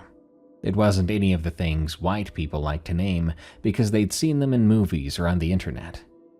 He said it was older than the names, and it was hungry. Then someone else on the channel told him to shut up, that he was going to scare the new guys. Nighthawk laughed and said the new guys should be scared. After that, I turned off the radio. Just another conspiracy nut trying to entertain himself on a long haul, I told myself. There was nothing out here but coyotes and empty road. Around Run 6 is when I saw it. I was maybe 3 weeks into the contract. The route had become familiar by then, almost boring. I knew which stretches had cell service and which didn't, and where the potholes were, which rest stops had working bathrooms. That's an important thing to note. I'd stopped thinking about the drag mark in the dirt at all. I'd even stopped thinking about Miguel watching the desert or Dorothy telling me to be careful. It was late, around 11 at night. I was driving an empty trailer back from a delivery, taking a back road that cut through reservation land. The only light that night came from my headlights on the road. I came around a curve and something was on the side of the road. My headlights caught it for maybe 2 seconds, maybe less than that. It was pale. That's the first thing I registered. Pale like something that had never seen sunlight. White like a grub when you turn over a rock. It was low to the ground, close to the dirt, and for a split second, I thought it was a person who had been hit by a car. Someone crawling on their hands and knees in agony. Then it moved. And it didn't move like a person, nor any animal I'd ever seen. It shifted its weight and turned toward the light, and I saw the shape of it change in a way that didn't make sense, like all its joints were backwards. And then it was gone. Off the road, into the dark, so fast I couldn't track it anymore. I did not slow down at all. My foot stayed on the gas, and I kept my eyes on the road ahead. I drove for another 20 minutes before I realized my hands were all shaky. I told myself what I'd just seen was a sick, mangy coyote. That could explain the pale color, the strange way it moved. Coyotes with mange lose their fur and their skin can go gray or even white. They can look like something from a nightmare. I'd seen pictures of them. It made so much sense at the time. Except for the size. Mange doesn't make an animal bigger. And whatever I'd seen on the side of that road, curled low against the ground, had been big. At least the size of a fully grown man. Maybe bigger. I didn't plan on telling anyone just yet. The run right after that was much worse. I was hauling a full load, 28 head of cattle, from a ranch near the Utah border down to an auction house outside of Flagstaff. It was a 2-day trip with an overnight stop at the same ranch where I'd seen the drag mark. The weather was clear, the roads were good, and everything was routine. I was on a long, straight stretch of highway, about 2 hours from the overnight stop, when the cattle started screaming. Now, that's not the right word. Cattle don't scream. They bellow, they low, they make that deep groaning sound when they're stressed out. But this wasn't the same as that. It was a sound I'd never heard them make before in all my 11 years of hauling livestock. This was ragged and high-pitched, as if they were being actively torn apart. I pulled over as fast as I could and hit the hazards. I jumped out and ran back to the trailer. The whole rig was shaking. I could feel it through the ground. The vibration of 30,000 pounds of animal trying to get away from something. I got to the side of the trailer and looked through the ventilation slats. They were grouped against the far wall, all of them crushing each other against the metal, climbing over each other, a mass of bodies pressed as far from the roadside of the trailer as they could go. Their eyes were rolling white and their mouths were open, making that sound. I looked at the roadside of the trailer. Nothing was there. Empty road, empty desert. Nothing. I stood there for a few minutes, waiting for my heart to calm down. The cattle eventually settled too. The screaming faded to heavy breathing and then to silence. After a good 10 minutes, they started to spread out again, still nervous looking, bunched tighter than normal, but no longer panicked. I walked around the trailer twice, checking every inch of it, checking the road in both directions. But I didn't find a single trace of what might have spooked them.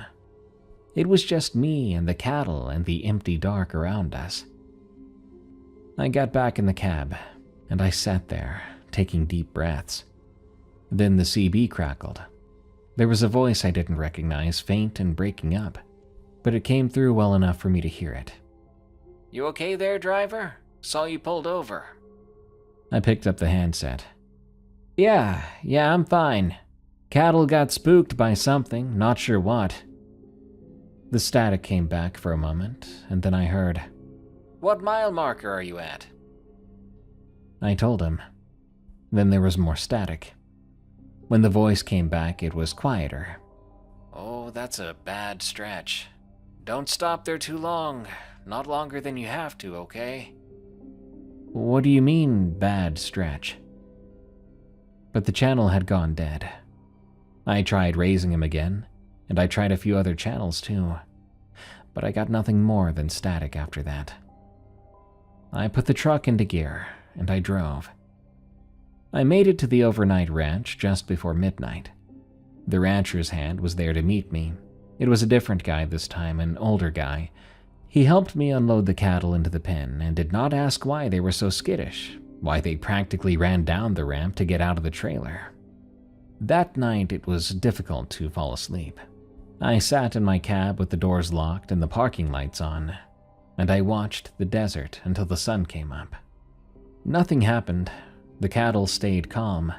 The night passed by without incident. But in the morning, when I went to check on the herd, I found something. One of the steers had a mark on its side, a scrape about 4 inches long, right behind the shoulder.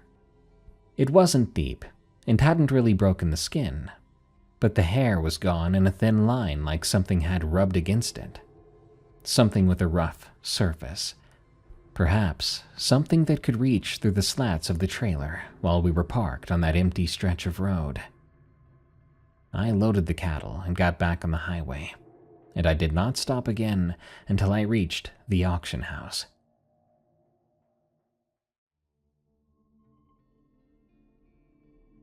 I started dreading the overnight stops. It wasn't something I admitted to myself right away.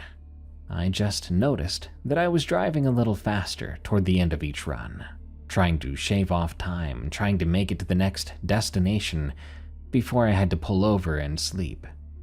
When that wasn't possible, I'd park under lights if there were any, or close to buildings, close to people. I tried to tell myself it was common sense, safer that way.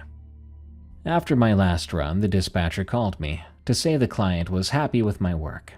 I was giving them on-time deliveries, no losses, cattle arriving in good condition. She asked if I was settling into the route okay. I said yeah, everything was fine. She paused for a second, then said the prior driver had been good too, for a while. So, she said, if I ever needed to talk about anything, I could call her, anytime. I thanked her and hung up. And then I sat there in the truck stop parking lot, wondering what the heck that was supposed to mean. The next week, I stopped at Dorothy's place to fuel up. It was late afternoon. The sun was already getting low, and I had another 2 hours to drive before the overnight ranch. I filled the tanks, checked my tires, and went inside to pay. Dorothy was behind the counter like always. She rang me up without saying much, and I was about to leave when I stopped at the door. I'm not sure why I said it. I think I needed to tell someone. Maybe I thought she'd laugh and tell me I was being stupid, and that would be the end of it. I said I'd seen something on the road a few nights back. She didn't look up from the register. She asked what kind of something it was. I said that I wasn't sure. Maybe a person on the side of the road, out past mile marker 60-something. I said whoever it was looked really sick and pale. I said I didn't stop because something about the way they moved didn't sit right with me. Dorothy was now staring at me. Her face had changed. She was looking at me like I had told her someone had died, but she'd been expecting the news. She then asked if it saw me. I didn't know how to answer that.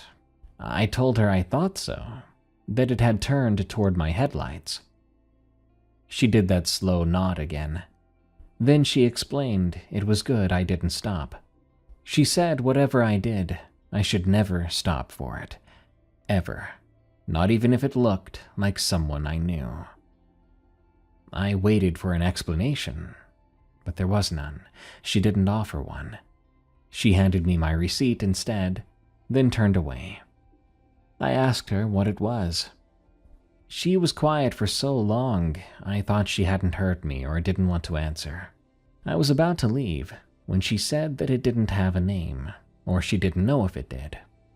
She said her grandmother used to tell her stories about things men are not supposed to speak of, in places men fear to dwell. She said that such things were mostly gone now, or just sleeping. But not all of them. Some of them were still out there. She then said she had other customers to help, even though the store was empty. I took the hint and what information I could get, then left. The overnight stop that night was at a different ranch, one that I'd only used once before. A smaller operation, just a few hundred acres, run by an older couple who didn't ask questions. They had a pen set up near an old barn and a spigot for water, and that was about it. They didn't have any hands to help with unloading, and no lights except what came from the house a few hundred yards away. I got the cattle settled around 8. By myself, it took a bit longer. I fed them, watered them, and checked for injuries. They were calm enough. No repeat of the screaming from before, thank God. But they still clustered together, tighter than they should have. I'd started to notice that. Every herd I hauled now did the same thing at night. They would be very tightly grouped, facing inward, like they were circling against something. I ate dinner in my cab and watched the dark come down. And around 10, I smelled something. It was faint at first. I thought maybe one of the cattle had gotten sick, or something had died nearby. It was a sour and sweet smell, like rotten meat. I got out and walked over to the pen, shining my flashlight through the rails. The cattle appeared to be fine, alive and standing, grouped up in the far corner of the pen like they were before. But one of them was making a strange sound, so low I could barely hear it. I'd never heard cattle hum before. I listened for a moment. The other cattle were silent. It was just that one, humming to itself, staring at the dark beyond the fence. And as it did, that smell grew stronger. I walked around the pen checking for carcasses or anything that might explain it, but I didn't see anything strange. I walked out past the fence line and into the scrub, sweeping my flashlight across the ground. No dead things, nothing rotting. All I found was dirt and rocks, but the smell kept building up. There was a thickness to it now, coating the back of my throat, almost enough to make me gag. So I stopped walking and stood very still. The wind was blowing right at me, coming from the desert and blowing towards the pen. So that meant it was coming from out there, whatever was making that smell, and whatever it was coming from, it was close enough to smell. I turned around and walked back to my truck quickly, but I didn't run, even though I desperately wanted to. I got in the cab and locked the doors, and I sat there with a pounding heart, watching the desert through the windshield like I had so many nights before. Eventually, that smell did fade. I think it took about an hour, and once it was gone, the cattle looked more comfortable, except that one steer never stopped humming. I tossed and turned, trying to sleep, but I don't think I did. In the morning, I found tracks around the pen. They weren't the same as before. These were footprints, barefoot and human-shaped, pressed deep into the dirt, like whoever had made them was heavy. They circled the pen 3 times, staying about 10 feet from the rails, and never coming any closer. Then they led off into the desert, and disappeared on the hard, packed ground. And the stride was insane. I'm 6 foot even, and I could not match that stride without having to jump. A few days later, I met the other trucker. I was at a rest stop near the state line, one of those big ones with a diner and showers and a few dozen parking spots for long-haul rigs. I'd stopped to eat and clean up, maybe talk to some other drivers, just to hear some human voices that weren't coming through a CB speaker. The diner was mostly empty at the time. There were a few guys at the counter and one family in a booth by the window. But that was it. I took a seat at the far end, ordering a coffee and a burger, and I didn't expect anyone to bother me. But this guy sat down across from me without even asking. He was an older man, maybe 60 years old. He was wearing a faded cap with a trucking company logo, one that I didn't recognize. He said he'd seen my rig in the lot, and he asked if I was the one running the livestock route through the reservation. I said yeah. He nodded slowly. Then he asked if I'd seen it yet. I didn't answer him right away. I looked him over first, trying to figure out if this was a joke, if someone had put him up to it. But he looked at me, patient and waiting. I said I wasn't sure what he was talking about. He smiled, but it wasn't one of those happy smiles. Then he said, yeah, I did. He said he could tell by the way I was sitting down here, and the way my eyes kept going to the windows. He said he'd seen the same look a few years back, when he first started to see it himself. I swallowed hard. So then I asked, what was it? He shook his head and said that he didn't know. He explained how he'd asked around, talked to locals and other drivers. Everyone thought it was something else. A skinwalker, a wendigo, something in Spanish that he couldn't remember. He said he didn't think any of the names were right. He said it was something older than the names. So then I asked, what did it want? He was quiet for a while. Then he said that he thought it was curious. He said it followed him for nearly a month, showing up at night, getting a little bit closer each time. He said it never attacked, never tried to get inside his truck. Whatever it was, it wanted to watch. I asked what happened after the month. He said, well, he quit the route, took a pay cut, and switched to a different territory. And he hadn't seen it ever since. I then had to know if he thought it would have done something eventually, if he'd stayed. He looked down then back up, and he said yes, he was sure of it, saying that toward the end of the encounters, he had started hearing sounds, strange clicking noises that sounded threatening and inhuman. He left before I could ask anything else, just up and left, like that was the end of some unspoken appointment. He did drop a few bills on the table for his coffee, but walked out right after that. I watched him as he crossed the parking lot and climbed into his rig and pulled away. After that, my appetite wasn't as big as it was before, so my food sat there getting cold. I was thinking about what he said. The ticking sounds. What would I do if I heard it?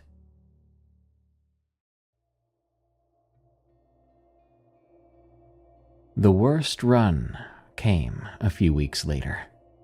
I almost didn't take the run. The dispatcher called with a last-minute job. 30 head of cattle that needed to move from a ranch on the Utah side down to a buyer near the border. Short notice, a tight deadline, but the pay was extra, and that made thinking it over much more easy than it should have been. From the start, though, the weather was bad. The sky had a yellow-brown tint to it, the kind you see before a dust storm, and it just makes the atmosphere feel sick. Thing is, I checked the forecast before I left, and it said clear. But forecasts don't mean much out here. I guess you could say the land makes its own weather. I picked up the cattle around noon. The rancher seemed eager to get them loaded, what with the sky looking more menacing by the second. I talked about whether he was expecting a storm, and he said maybe. It was hard to tell.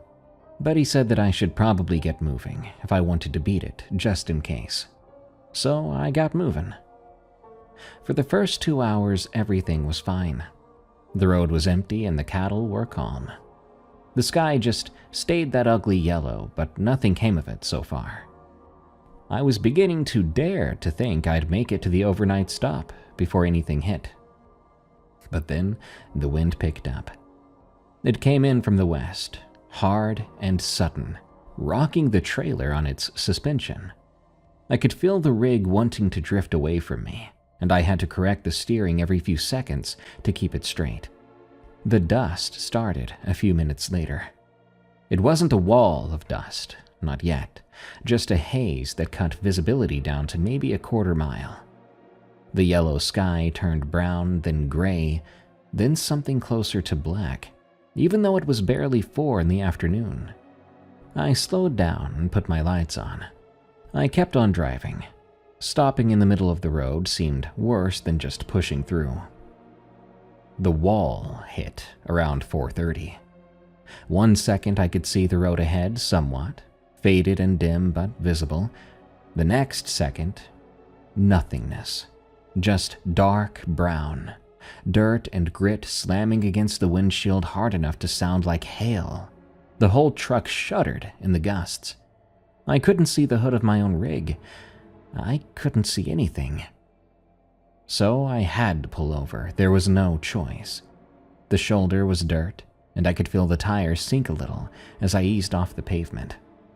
But I got the truck stopped, and I put it in park, killing the engine and sitting there listening to the wind screaming.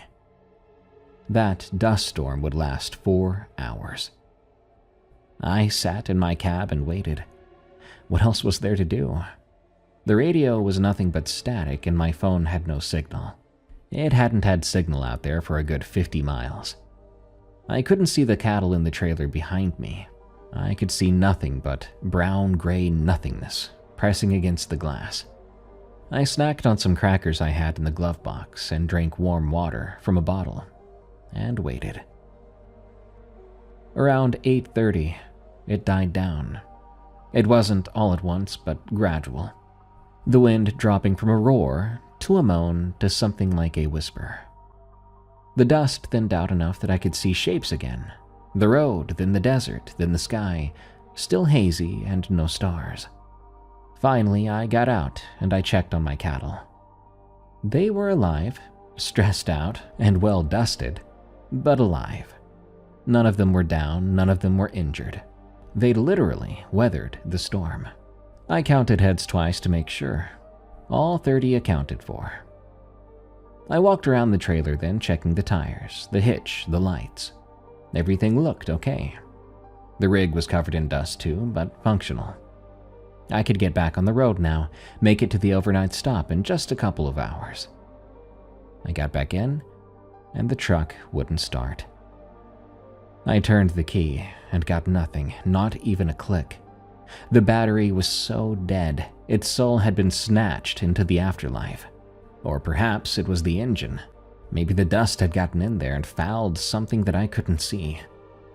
I tried it several more times, knowing it wouldn't work, because that's just what humans do. But I was very clearly stuck. And with no cell signal, and with no radio. And I hadn't seen another vehicle on the road in God knows how long. The overnight ranch was still 40 miles away. Much too far to walk, especially at night. Especially with 30 head of cattle I couldn't just leave behind. I was gonna have to wait it out until morning. Wait and hope that someone might come along by then. Or that the truck just decided to start. Maybe my phone would find some signal by then. I got cozy and locked the doors. The first hour was quiet. I watched the dark settle over the desert, watching the last of the dust haze fade into ordinary night. It was a very dark new moon night. Blackness in every direction. Around 10, the cattle started to get restless.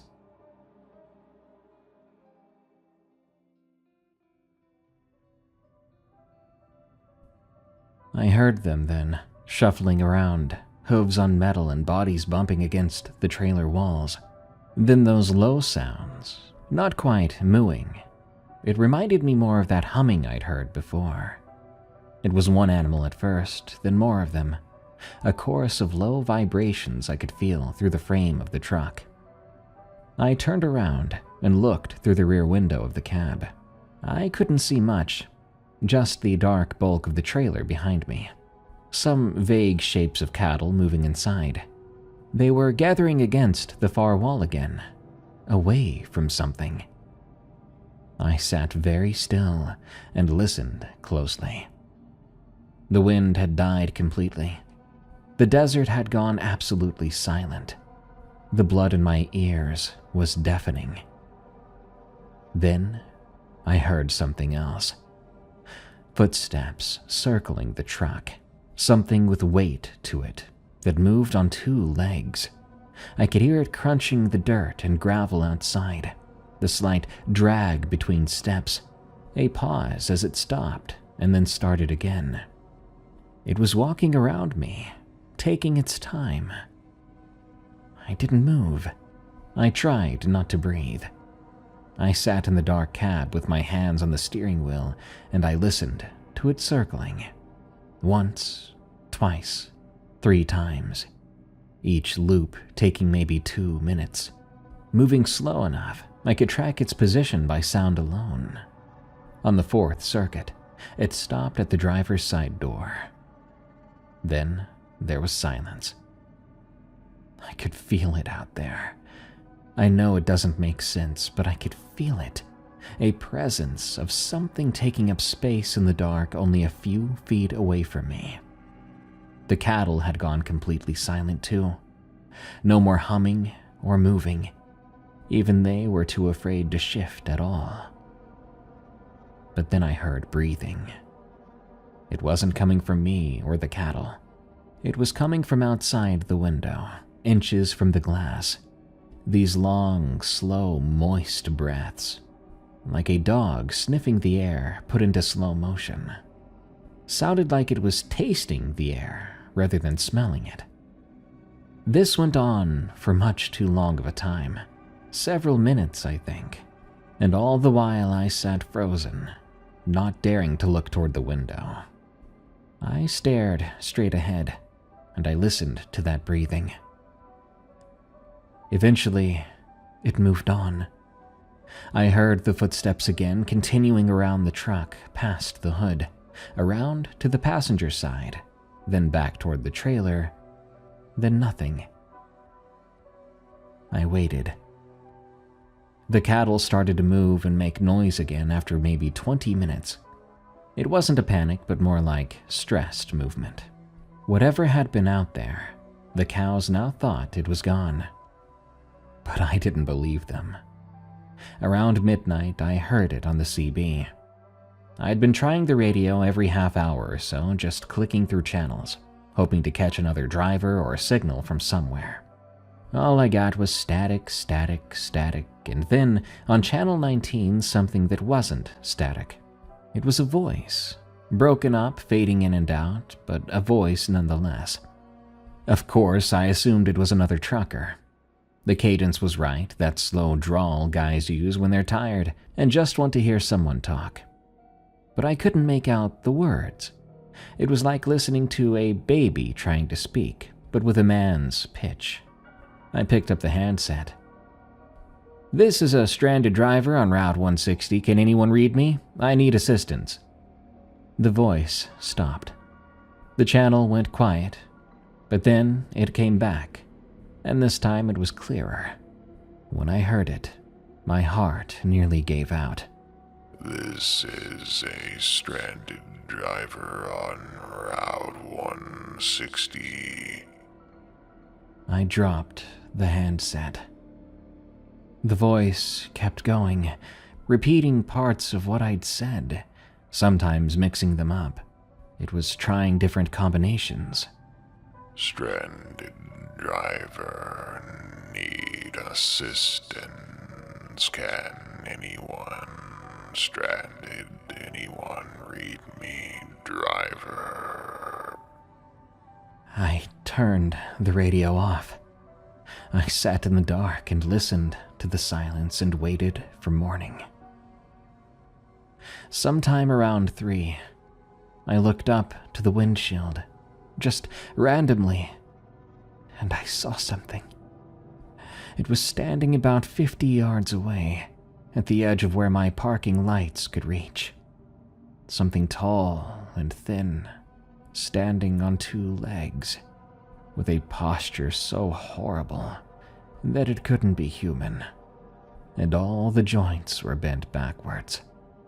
It had that same grub-like white paleness to it that I'd seen on the roadside long ago.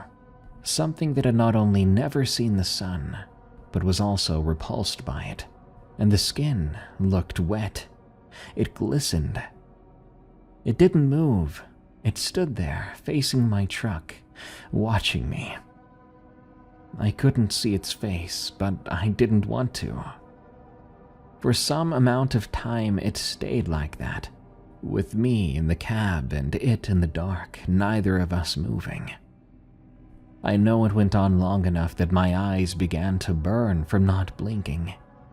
But I was scared to blink. I was scared to take my eyes off of it for even a moment. Because if I lost sight of something like that, I would have lost it. But I was in for something worse. Because I kept watching it, I eventually saw it smile.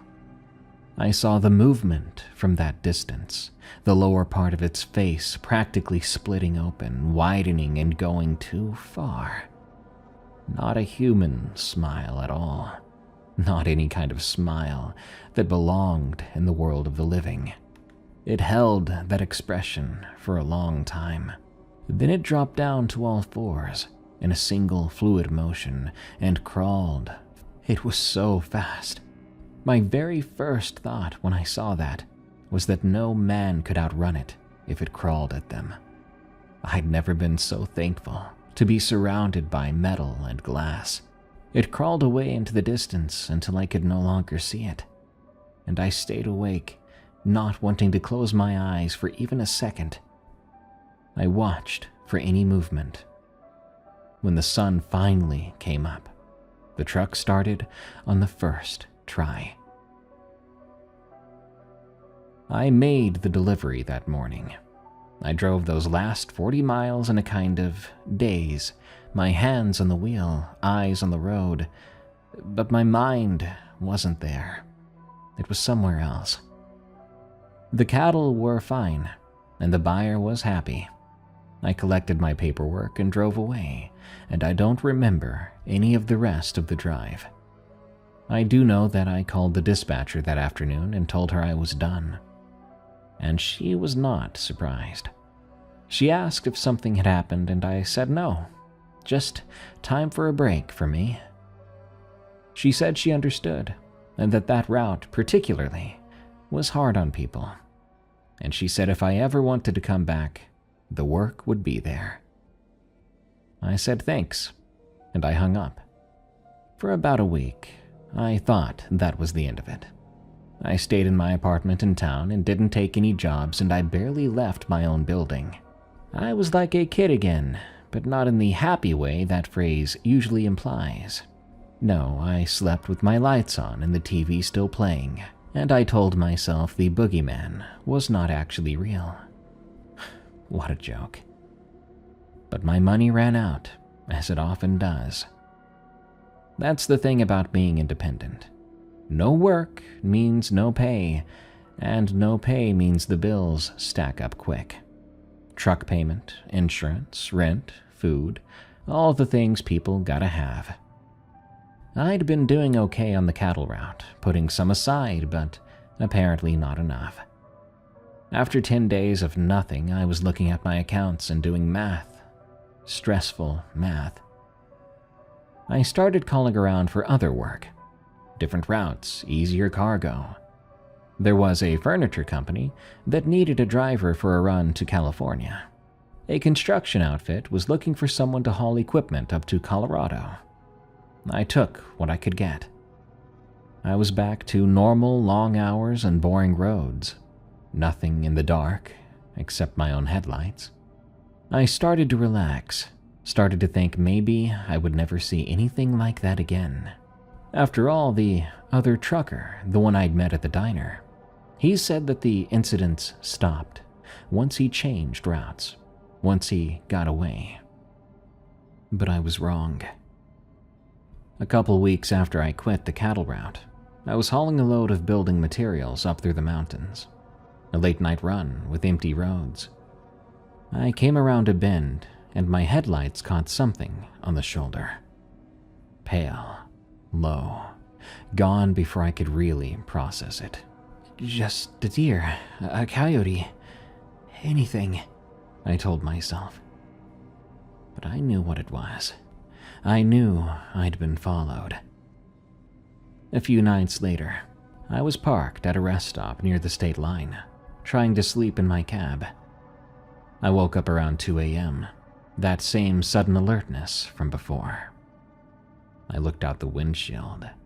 It was standing at the far end of the parking lot, under a light that flickered every few seconds, tall, motionless, and watching. I started the truck, and I drove until sunrise. After that, I saw it every few days. Never close, never approaching, but always there, it seemed. At the edge of a gas station lot or on an overpass as I drove under, standing in a field beside the highway, visible for a split second. It was following me. It was following me, and the route didn't matter. I went back to Dorothy's place on a Tuesday afternoon. I wasn't even hauling anything. I wasn't supposed to be there. I got in my truck and drove until I was at Dorothy's. She was alone behind the counter when I walked in, and she watched me approach without saying a word. I told her I'd quit the route, and I asked, what does it want from me? Why was it following me? How do I make it stop? She came around the counter and sat down on one of the old chairs by the window, moving like her old bones hurt. She gestured for me to sit across from her. She explained she'd known people this had happened to before. Not many, a handful over the years, going back to when she was young. She said most of them left the area and never came back, and she didn't know what happened to them after that. She said a few had stayed, and eventually the sightings did stop, and they would live out their lives without ever seeing it again. So I wondered out loud, what made the difference? She shook her head. She said she wasn't sure. Her grandmother apparently had some theories, old stories about things that chose people for reasons nobody knew. Said that sometimes things like that just watched. Perhaps at one point they wanted something with an individual and eventually lost interest and moved on. With a gulp, I asked what had been on my mind. What happened to the ones who didn't get lucky? She said they disappeared. One by one, over months or years, they went out into the desert and simply did not come back. She said those that never came back would report hearing clicking sounds before their disappearance. Others reported hearing a voice that sounded very familiar. I instantly thought about the thing I'd heard on the CB radio. I begged her to tell me what I should do. She didn't know. Said the old advice was to never answer when it called and never follow when it led, and to never look it in the face. Beyond that, all anyone could do was wait and hope it lost interest, and she didn't know how long that might take. I thanked her and left after that, driving back home, thinking about everything she'd said. I kept working. I had to. But every run I did felt like borrowed time, like a gamble I might not win. I started driving with a partner whenever I could. Another trucker buddy of mine who didn't ask questions when I said I didn't like running solo anymore. And somehow, the thing didn't show up whenever my friend was in the cab with me. But my friend had his own routes and his own life, and he couldn't be there every time. The very last time I saw it was about 6 months after the night in the dust storm. I was running empty back from a delivery alone in the middle of the night. The road was straight and flat, and I was exhausted. I shouldn't have been driving, but I had to get home. I came over this small rise, and I had to hit the brakes hard because there was something in the road. Something standing in my lane on 4 legs, facing my truck, caught fully in the headlights. When I saw its glistening, wet, pale skin, I shuddered. It smiled the same smile I saw before. But then it stepped aside, walking off the road, as if it was letting me through. It stood on the shoulder, even, and it watched me pass as I drove by. I felt like it was telling me something. I didn't speed up and I didn't slow down. I drove normally, and I tried not to scream. That was last year, and I haven't seen it since. But I have had nightmares almost every week. It feels like it's too soon to say that it's gone. I don't want to jinx myself. But I'm so happy, so relieved that I can go back to normal and not live my life looking over my shoulder forever. All I can tell you people who might be listening to or reading this story is be very careful where you drive in the Four Corners region. Beware the roads after dark and where you lay your head on Navajo land. Trucker stories are among my favorite tales to tell. This one was very chilling, and I even got a bit creeped out myself during the dust storm scene. This idea that something that could drag you away to the darkest and secret places of the desert to never be seen again is merely inches away from you through a flimsy semi-truck door. That is something to keep you awake. Good night. Thank you all so much for tuning in to this episode of Tales from the Break Room. I've been your host, Darkness Prevails. You can follow me on X at Dark Prevails. Around this time of year, viewers send me their Spotify Wrapped, and it's so crazy and cool to see so many people who listen to my voice year-round. It reminds me that this show, this channel and podcast, it's nothing without all of you. So thank you. And while I have your ear before I go, for those of you craving a relief from the horror and have a crude, gross sense of humor like I do, and you're an adult, check out my YouTube channel and other podcast, Night Watchers, which you can find on YouTube, Spotify, Apple Podcasts, or your favorite podcast app. Come hang out, laugh, and have a more lighthearted time. Until next time, everyone, it's time for me to clock out, but I'll be back again real soon.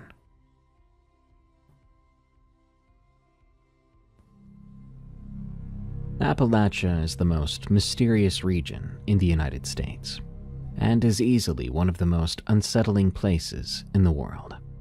When you think about creepy woods, many Americans will conjure up an image similar to the Appalachian Mountains, and I'm here to tell you that their instincts are spot on. What I'm about to show you is the most disturbing Appalachian story I've ever read. This story is titled The Hanging Tree. It is from a user named Warm Cardigan. When I first read it, it gave me that feeling I got after watching The Grudge for the first time, that I wasn't alone, and that what was there with me was going to drag me away into the darkness. And after you hear this, you may feel that too, along with the sensation of profound loneliness.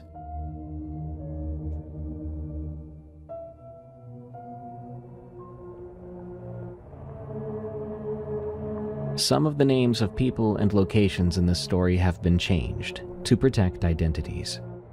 This happened in the fall of 1998. I was 13, in 8th grade. I lived in a small town in eastern Kentucky called Harlan. The typical small town where everyone is acquainted, but also where the mountains are close and the hollers go back so deep that cell phones don't work even now, let alone back then. There were 4 of us that night. Myself, Tyler, Josh, and Kyle. Tyler was our planner. Always had been. The kid who organized our D&D campaigns, who mapped out our bike routes and convinced his mom to let him have a BB gun by presenting a 3-page safety protocol he had typed up himself. His parents were the type who went to bed at 9 and trusted him completely, which made his house the obvious choice for what we were planning. Josh was the daredevil, stocky kid, played football, had already been suspended twice that year for fighting. But he wasn't mean. He really was just reckless, the kind of 13-year-old who would jump off the train trestle into the river on a dare, and would steal his dad's truck and drive it around the back pasture. Nothing scared Josh. That's what we used to think. Kyle was the quiet one, skinny and asthmatic. He had to carry an inhaler everywhere. His dad left when he was 8, and his mom worked double shifts at a diner in Middlesbrough. Kyle spent most of his time reading. Things like horror novels, survival guides, and anything he could get his hands on at the library. He knew more about local legends than anyone else in town, could tell you which hollers were supposed to be haunted, which old houses had stories attached to them. When Tyler first brought up the idea of camping in Barlow Hollow, it was Kyle who filled in the details we needed to know. The legend went like this. Back in 1952, a man named Vernon Barlow took his twin daughters camping in the hollow that bore his family name. The girls were 12 years old, identical, named Sarah and Mary. They went out one Friday afternoon, and by Sunday, only Vernon came back. He was covered in scratches, half out of his mind, rambling about how the girls had wandered off in the night and that he could not find them. The sheriff organized search parties. They combed those woods for 2 weeks and never found a trace of those girls. Not their sleeping bags, not their clothes, nothing. They were just gone. The town turned on Vernon fast. People started to say he had done something to them, that he had killed his own daughters and made up a story to get away with it. The whispering got louder and meaner. Someone had painted murderer on his house. His wife left and moved back to Virginia. 3 months after the camping trip, Vernon oak tree deep in the hollow. Allegedly, he had left a note that said, "I didn't hurt them, and I'm sorry I could not find them." After that, people avoided Barlow Hollow. Stories started circulating. Hikers would report hearing children singing in the woods at night. One hunter swore he saw 2 girls in old-fashioned dresses standing on a ridge, watching him. A couple camping there in the 70s packed up and left in the middle of the night, refusing to talk about what they'd seen, but warning people not to go out there. By the time we were teenagers, most people dismissed it as a local legend. But Kyle had done some research. He claimed to have found newspaper articles from 1952 at the library. The girls were real, he said. The disappearance was real. Vernon's suicide was very, very real. "So what do you think happened?" I asked him one day at lunch. Kyle shrugged and picked at his sandwich. "I think someone or something in those woods took them, and whatever it was is still out there." Then Tyler got the idea. "We should go," he said, grinning. "Overnight camping trip, Halloween weekend. See if anything weird happens." Josh immediately agreed. Of course he did. The chance to prove he wasn't scared of some ghost story, well, he was in. I hesitated. I wasn't scared, but I wasn't exactly thrilled about spending a night in supposedly haunted woods either. Still, I didn't want to be the one who chickened out. "What about you?" asked Kyle. "You're the expert on this. Are you coming?" Kyle had this look on his face. Reminded me of the face I would make if I was stumped on a math problem. Eventually, he nodded. "Yeah, I'll come. But we need to do it right. Bring actual camping gear and not just sleeping in bags on the ground. And we need lots of batteries for the flashlights. We don't want to chance them going out. And no splitting up, no matter what." "Deal," Tyler said. 2 days later, Kyle brought us to the Harlan Public Library after school. The building was old, built sometime in the 50s, I think. Had a musty smell that all old libraries seem to have. Mrs. Kemper, the librarian, knew Kyle by name. The kid was there at least twice a week. "Research project," Kyle told her when she asked what we needed. She directed us to the microfilm room in the back, a cramped space with 2 machines that looked like they belonged in a museum. Kyle had already marked the dates he wanted, dates from the year 1952. The way he threaded the film through the machine was actually impressive. We crowded around the screen as he scrolled. There it was, on the screen, on the front page of a newspaper. It said, "Local girls missing after camping trip." Below it was a photo of 2 girls, identical, just like the legend said, standing in front of a house. They wore matching dresses and had their dark hair in braids. They looked like any other 12-year-olds from that era. Normal and happy. Kyle scrolled down. We read the article in silence. Father returns from camping trip without daughters. Massive search underway. Sheriff requests volunteers. "Keep going," Tyler said. Kyle scrolled through the next weeks. More articles. Search continues. No sign of missing girls. Father claims they vanished from tent. Some in town skeptical of father's account. Then another.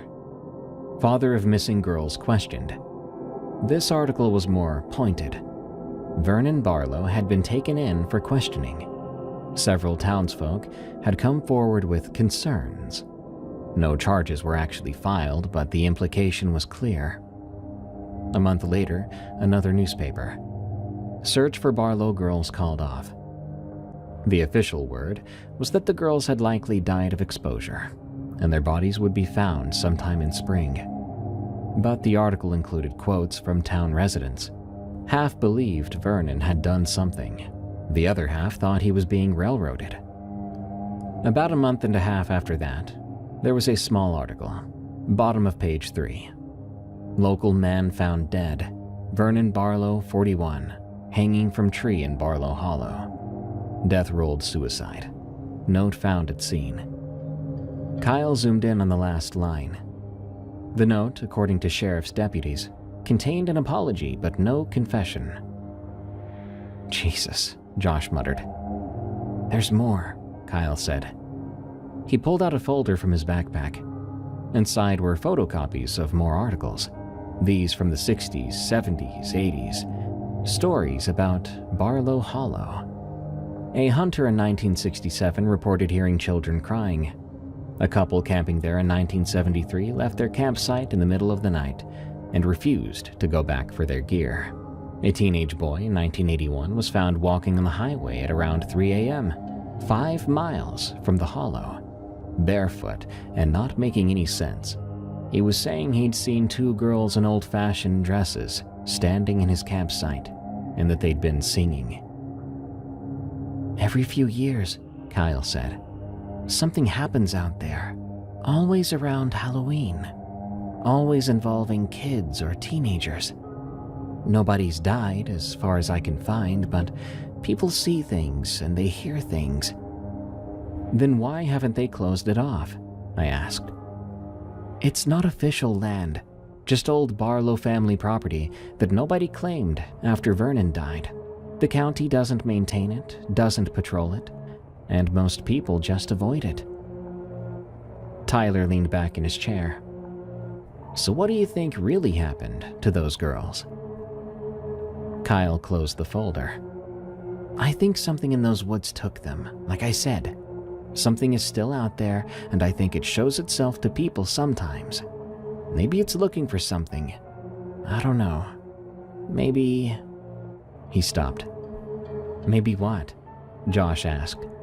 "Maybe it's looking for replacements." I felt a chill. "You know," I said slowly, "we don't have to go through with this. We could just forget about it." Tyler shook his head. "Oh, come on. It's just stories, like a fairy tale. People getting spooked in the dark, their imagination goes wild, and they reach for the closest possible explanation for it. An explanation like a local legend? It could be that, Kyle agreed, but he didn't sound completely convinced. As we were leaving the library, Mrs. Kemper stopped us at the checkout desk. She had been reshelling old books nearby. Must have overheard some of our conversation. "You boys planning to go out to Barlow Hollow?" she asked. We exchanged glances, and Kyle nodded. "Just curious about the history." Mrs. Kemper set down her stack of books. She was maybe 50 years old at the time and had worked at the library for as long as I could remember. "My brother went out there in 1977 himself, when he was 17. He went with 3 friends. Thought they were going to have an adventure. In fact, it was sometime in the fall, too." She paused. Then, "They set up camp right where Vernon Barlow allegedly camped with his own daughters. My brother said they heard singing that night. Children's voices. They tried to ignore it, but then things started to happen. From what I heard, the tent unzipped itself, and they saw shapes moving in the trees. One of them swore he saw 2 little girls watching them from the woods." "What happened?"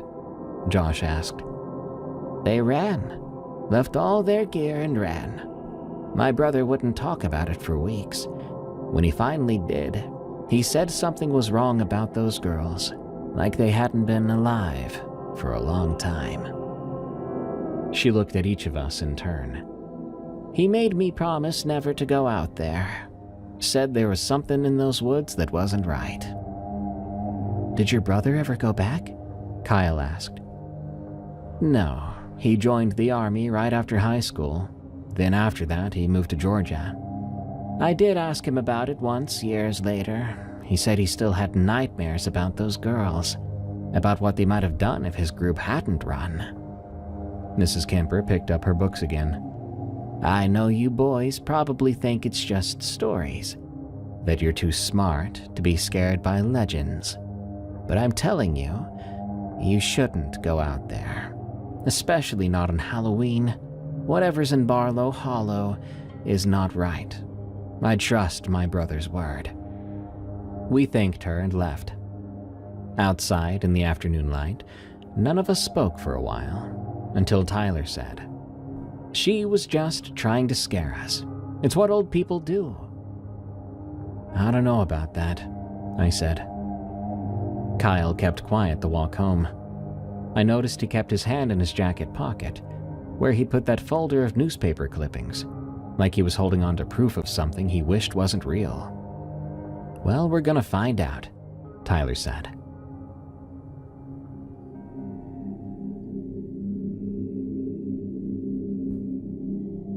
We spent the next couple of weeks planning. Tyler told his parents we were having a sleepover at his place to play video games all night, and they were fine with that. They would be heading to Lexington for the weekend to visit his grandmother anyway, so they'd be gone. His older sister, Melissa, would technically be in charge, but she was 19. She was mostly concerned with her boyfriend, so we knew she wouldn't check in on us. The plan was simple. Wait until Tyler's parents officially left around 3 p.m., gather our things, and hike into Barlow Hollow before dark. Then we'd set up camp and just hang out, see what happens. As I'm typing this, I can kind of feel the stupid feeling I get when I think back on this event. How absolutely foolish it was for some 13-year-old boys with no wilderness experience to go roughing it in the country at night, and hiding that fact from the family that could protect them or help them, all to chase some ghost story. If our parents had known about that, they would have killed us. But we felt like we were gonna live forever. We were all teenage boys once, unless you're a girl reading or listening to this, but you know what I mean. It was October 30th, 1998, on a Friday afternoon. Tyler's parents pulled out of the driveway at about 3:07 p.m. We watched eagerly, or perhaps nervously, from his bedroom window until their Taurus disappeared around the bend. Melissa was already in the living room with her boyfriend Brad, some 19-year-old guy who was a dropout and worked at the local AutoZone. They barely glanced at us as we hauled our backpacks through the kitchen. "We're gonna set up the tent in the backyard," Tyler called out to her. "Whatever," Melissa said. She didn't even look away from the TV. "Don't be too loud." Perfect. I had my dad's old camping backpack with a sleeping bag, a flashlight, some granola bars that I'd taken from the pantry. Tyler brought a tent, a 4-person Coleman that had seen better days, but still, that was basically luxury for us kids out there. Josh brought a rope, a knife, and a baseball bat, because of course he did. Kyle had the most practical gear: a real camping stove, water bottles, a first aid kit, and a trail map of the area he'd gotten from the ranger station. The trailhead to Barlow Hollow was about 2 miles from Tyler's house, down some old road and up a dirt path that most people had forgotten existed. We rode our bikes as far as we could, then hid them in the brush near the trail marker. By then, it was 4:30 p.m. when we started to hike. We had maybe 2 hours of good daylight left. The trail was narrow and overgrown. It wasn't maintained at all. The old road had long been reclaimed by forest. The undergrowth was thick, making it hard to see in any direction. "Are you sure we're going the right way?" Josh asked, about half an hour into our hike. Kyle checked his map. "Yeah, the hollow opens up about another mile ahead. There's a clearing near a creek. That's where Vernon took his daughters. That's where we should camp." Something about the way he said it made my skin feel weird. He didn't just say it's where Vernon camped. He said it was where Vernon took his daughters. Like Kyle was being specific for a reason. The temperature dropped as we got deeper. Not unusual for October in these mountains, but noticeable. I zipped up my jacket. We passed an old foundation, just crumbling stones covered in moss. Kyle stopped to look at it.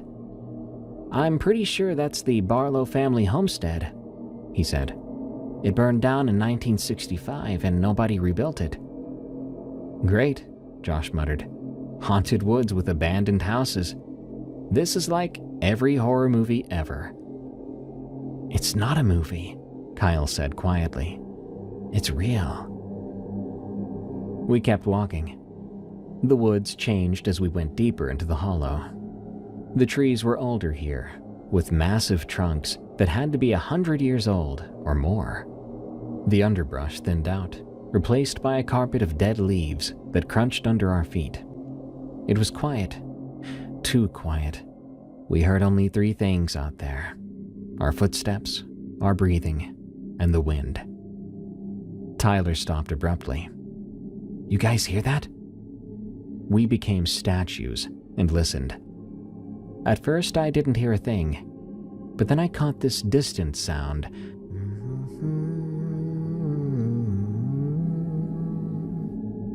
Almost like humming, or maybe singing, but so faint I couldn't be sure if it wasn't just the wind in the trees. "Gotta be the wind," I said, trying to sound confident for the sake of my friends. "Yeah," Josh agreed, but he'd gone quiet. Josh was never quiet. We found the clearing at about 6 p.m. It was exactly like Kyle had described, a flat area near a creek, sheltered by a ring of trees. There was even an old fire pit, just a circle of blackened stones. Someone had camped here before, maybe somewhat recently. "This is it," Kyle said. "This is where they camped." We got to work setting up. Tyler and I wrestled with the tent while Josh gathered firewood. Kyle got the camping stove working and started boiling water for instant ramen. By the time we had everything set up, the sun was below the ridgeline, and the hollow was filling with shadows. We ate dinner sitting around the fire pit. Josh had gotten a fire going using some newspaper and matches. The ramen was terrible, but we were hungry enough not to care. For a while, it almost felt normal. Just 4 friends camping out, telling dumb jokes, trying to one-up each other with gross-out stories from school. But as it got darker, the mood shifted. The woods around us were completely black then. Our fire created a small bubble of light, maybe 15 feet across, and beyond that, there was nothing. Just pure darkness. You don't get that kind of pitch black in town, where there's always streetlights or porch lights or the glow from someone's TV in the window. Out here, when you looked past the fire, you couldn't see a thing. Just blackness. "So," Josh said, poking at the fire with a stick, "what actually happened to those girls? I mean, what do you think?" Kyle looked up, his face somewhat lit by the fire. "Nobody knows for sure. The search parties never found any bodies, and no evidence of an attack or a struggle. Nothing." "What did Vernon say happened beyond just he lost them?" I asked. "He told the sheriff they were sleeping in the tent. He woke up at around 2 a.m. and both girls were simply gone. He searched all night, calling out their names. By the time the sun came up, he couldn't even figure out which direction to go. The woods had confused him." "How do you get confused in woods like this?" Tyler asked. "They're not that big." "You'd be surprised," Kyle said. "People get disoriented in the forest all the time, especially at night. Your sense of direction breaks down, you think you're walking straight, but you're actually going in circles." "So maybe he killed them, and he made up the story," Josh said. Kyle shook his head. I don't think so. Vernon's wife said he was devastated, lost 30 pounds after they disappeared. He couldn't eat, he couldn't sleep, and the note he left before he hanged himself. People who fake that kind of thing don't usually admit failure. They either claim innocence outright or don't leave a note at all. But Vernon apologized for not finding his kids. To me, that sounds like a man who tried and failed. "Then who took them?" I asked. Kyle stared into the fire. "Probably someone that lives in these woods, or used to. Or something else." We sat there for a while after that. The fire crackled and the creek gurgled somewhere in the darkness. And behind all of it, underneath it, I kept thinking I heard that sound again. The humming or singing, whatever it was. "You guys hear that?" Tyler asked. So it wasn't just me. We all listened. This time it was clearer. A high-pitched sound, almost musical, like children's voices singing a song I almost recognized, but couldn't quite place. "Wind," Josh said. "That's not wind," Kyle said. The singing got a little louder, still distant but distinct now. Two voices harmonizing. Young voices. "Screw this," Josh said and stood up. "I'm calling it. This is too weird. Let's pack up and just go home." "It's pitch black out there," Tyler said. "We'd get lost trying to hike back." "But you just said people don't get lost in woods like this." I was wrong. Kyle's right. If you go out there freaked out, without proper direction, acting all scared, you're gonna get lost. "Then we'll wait till morning." "What are we trying to get away from?" Kyle asked. "From singing? Maybe it's just other campers." "Out here, on Halloween weekend?" Josh shook his head. "Nobody camps out here." We did," I pointed out. "And the fire pit didn't look too old. Looked like someone had camped out here at least within the same week." That's when the singing stopped. The silence that followed matched the darkness around us, so utterly complete that it felt unreal. "It has to be our imagination," Tyler said. "We psyched ourselves out with ghost stories. We mistook the wind blowing through something in a weird way, and it made a sound. That's it." Nobody responded. We sat there and fed the fire and looked at each other on occasion. But damn, the woods felt different then. "I need to go to the bathroom," Josh announced, standing up. He grabbed his flashlight. "Don't go too far," Kyle said. "Stay where we can see your light. It's just gonna be like 20 feet. Relax." We watched Josh's flashlight bob into the trees. He moved just beyond the edge of our firelight, and we could hear him unzipping his jeans and the sound of him going on leaves. But then his light went out. "Josh?" Tyler called. No reply. "Josh, that's not funny." The flashlight came back on, jerking wildly. We heard crashing through the undergrowth, and Josh came sprinting back into the clearing, his jeans barely zipped. His face was white. "What happened?" I asked. Josh bent over, hands on his knees. He was panting. "I saw..." He stopped. Then he shook his head. "Nothing. It was nothing." "Bull crap," Tyler said. "What was it?" "I said nothing." Josh's voice was sharp. He wouldn't look at us. "My flashlight just flickered for a second. It freaked me out, okay? I think the batteries are loose or something." But Josh was shaking. His hands were trembling. Kyle saw it too. "Josh, tell us what you saw." Josh finally admitted it. "Look, I'll say it, but don't call me crazy. And you asked. I thought I felt someone standing behind me, like breath on my neck. And when my light just flickered out, I turned around, and I swear, there was something right there. Right freaking there. I couldn't see it, but I could feel it. But then I heard..." He stopped again. "Heard what?" "Like breathing. Someone with a really bad cold, though. It was wet and rattly. That's when my light came back on, and there was just nothing there. But I felt like someone was watching me." The fire crackled. Somewhere in the distance, an owl called. "We should go into the tent," I said. "Maybe being inside somewhere will help. Out here we're too exposed. We're just creeping each other out." "Yeah," Tyler agreed quickly. Too quickly for him. We doused most of the fire, leaving just enough to keep it smoldering, and crawled into the tent. It was cramped with all four of us, sleeping bags overlapping. Tyler had brought a battery-powered lantern, which he hung from the tent's ceiling hook. The light was weak, but better than nothing. "This is stupid," Josh muttered, zipping up his sleeping bag.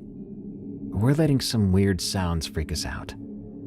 "Better safe than sorry," Kyle said. He had his inhaler out and took a puff. His asthma always seemed to get worse whenever he was stressed out. I noticed Kyle hadn't taken off his shoes. We all had. Sleeping bags are warmer that way, and it's just more comfortable to not have shoes in your bag. But Kyle still had his boots on inside his sleeping bag. A small detail, by the way, something that just stuck with me, like he was ready to run.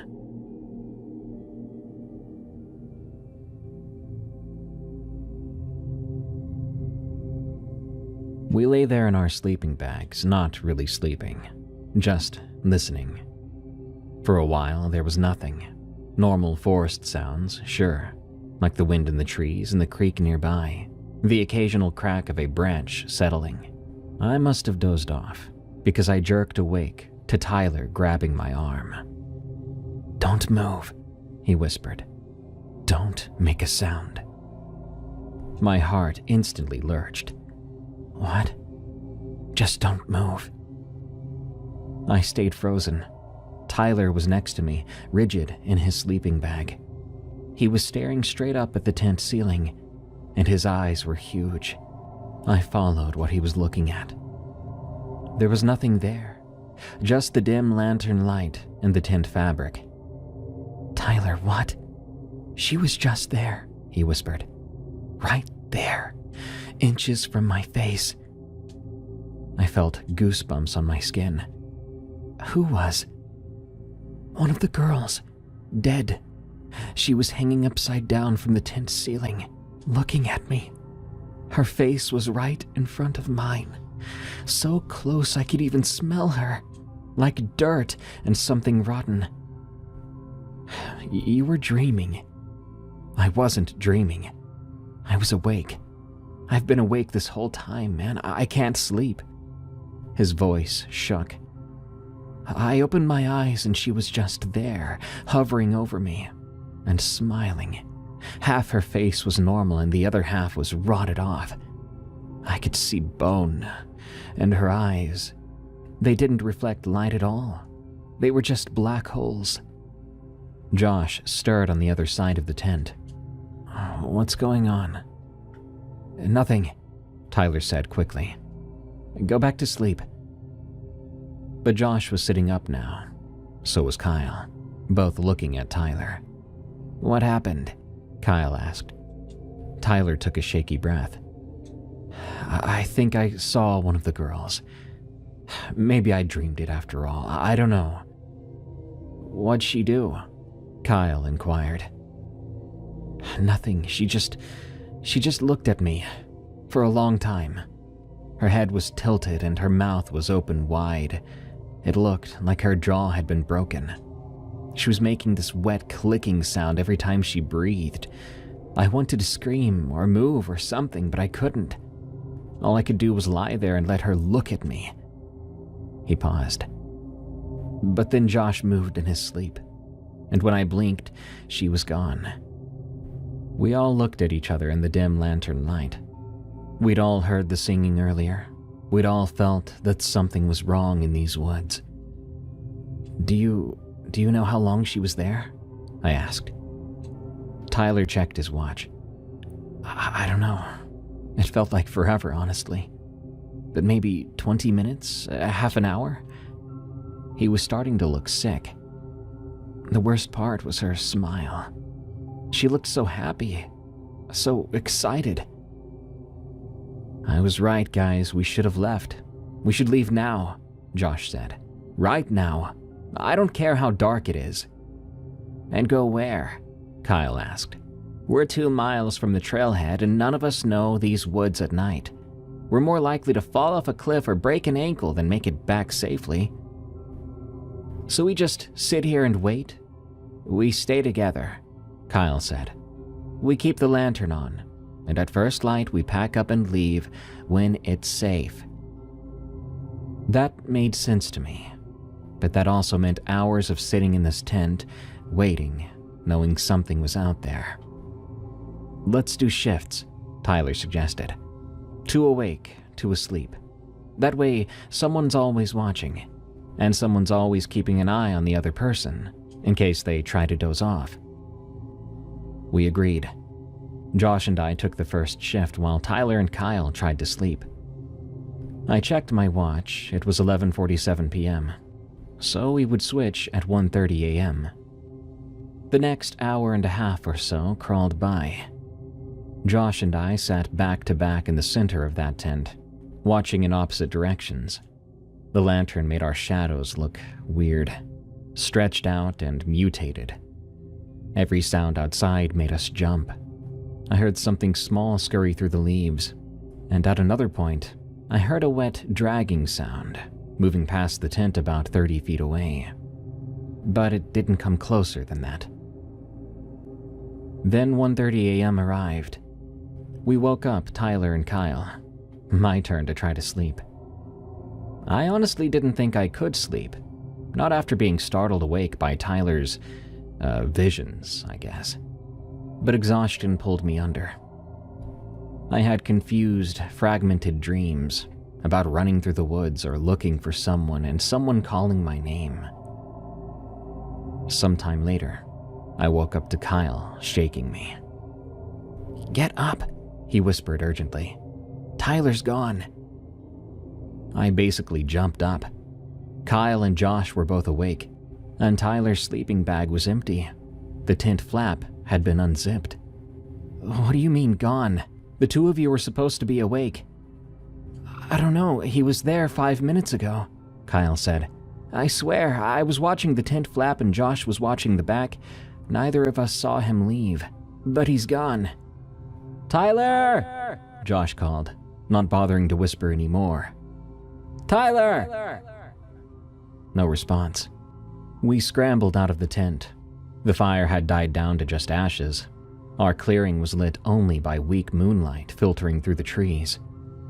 I grabbed a flashlight and looked over the area. Tyler! I shouted. Then we heard something I'll never forget. It was this strangled, choking sound from somewhere in the woods, up the slope maybe 50 yards away.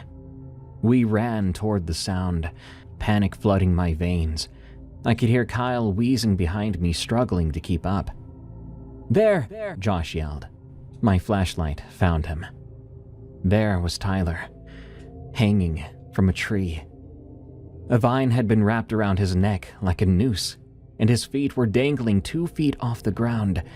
His face was turning purple, eyes bulging out of his head. His hands clawed desperately at the vine, but it was too tight. Tyler! I screamed. Josh got there first. He was tall enough that he could grab Tyler's legs and lift him, creating some slack in the vine. I fumbled with my knife and started to saw at the thing. It was thick and tough, but the blade was just sharp enough. Kyle joined me, both of us cutting frantically. The vine snapped. Tyler and Josh crashed to the ground in a heap. Tyler gasped, sucking in air. His hands went to his throat, feeling the deep groove the vine left on him. "You're okay," Josh said. "You're okay, man, just breathe." We knelt around him while he coughed and gasped. It took maybe 2 minutes before he could talk. "What happened?" I asked. "How did you get out here?" Tyler shook his head. His voice was raspy. "I don't know. I don't remember leaving the tent. I was just sitting there, keeping watch. I heard someone call my name from outside. It sounded like Josh, but he was next to me. Looked like he had dozed off, and Kyle was looking in the opposite direction. I was half asleep. I just went outside, and the moment I did, I wasn't in the clearing anymore. I was just in the middle of the woods, and I felt something around my neck. The vine was already wrapped around my throat. I tried to pull it off, but it tightened, and it lifted me up." He looked at us, his eyes wide with terror. "It lifted me up on its own. There was no one there, no one I could see. The vine just pulled me up like a rope over a pulley." "That's impossible," Josh said. I know what I felt. That thing was alive or something." "You two were supposed to keep an eye on him, on us," I said. Josh looked angry and guilty at the same time, but didn't say anything. But Kyle did retort. "Look, we're all tired. It makes sense that we didn't see him slip out. There's nothing we can do now. It's over." I sighed. He was right. Even so, one of us was nearly killed. And by what? By who?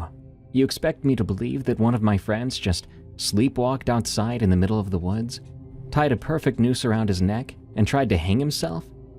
Kyle looked around nervously. "We need to go. Now. I don't care if it's dark anymore. We need to get out of here." "All right," I said. "Let's do it." We started back toward the clearing. Tyler leaned on Josh, one hand still on his throat. We moved slowly, flashlights scanning ahead. But immediately, something was terribly wrong. We had run uphill to find Tyler. I remember that so clearly. We should have been going downhill back to camp, but the ground stayed level. When we'd been running, it had taken about 2 minutes. But we walked for over 5 and still had not found the clearing. "Oh man, are we going the right way?" Josh asked. Kyle checked his compass, a gift from his grandfather. He stared at it, shook it, stared again. That's not right." "What?" The needle. It's bouncing all over the place. It won't settle on one direction." We all looked at it. Sure enough, the compass needle was bouncing from one side to the other, like it couldn't decide on true north. "Do compasses just break like that?" Tyler rasped. "It's not broken," Kyle said quietly. "It's like there's a big magnet nearby interfering with it." "Then which way do we go?" I asked. Nobody knew. We picked a direction and walked. After 10 minutes, we found ourselves in a small clearing. It looked familiar. It was our camp, our tent, our dead fire, our scattered gear. But the direction we had been going, that wasn't back to camp. How we got back here, I have no idea. "Nothing's making sense, guys," Josh said. "What if this," Kyle began. "What if this is what happened to Vernon Barlow? He said the woods confused him, made him walk in circles. Maybe the woods didn't want him to find his daughters." "The woods don't just take people, Kyle," Tyler said. I know that, but I'm sure you all agree it feels like someone or something doesn't want us to leave." A sound cut through the darkness.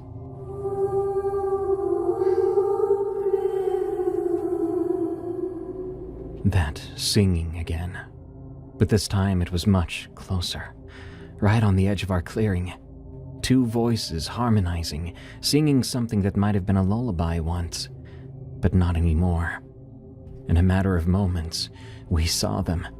2 small figures standing at the tree line, small enough to be children. They were swaying slightly, like they were dancing to their own music. "Oh God," Josh whispered. Then the singing stopped. "Let's just get in the tent," I said.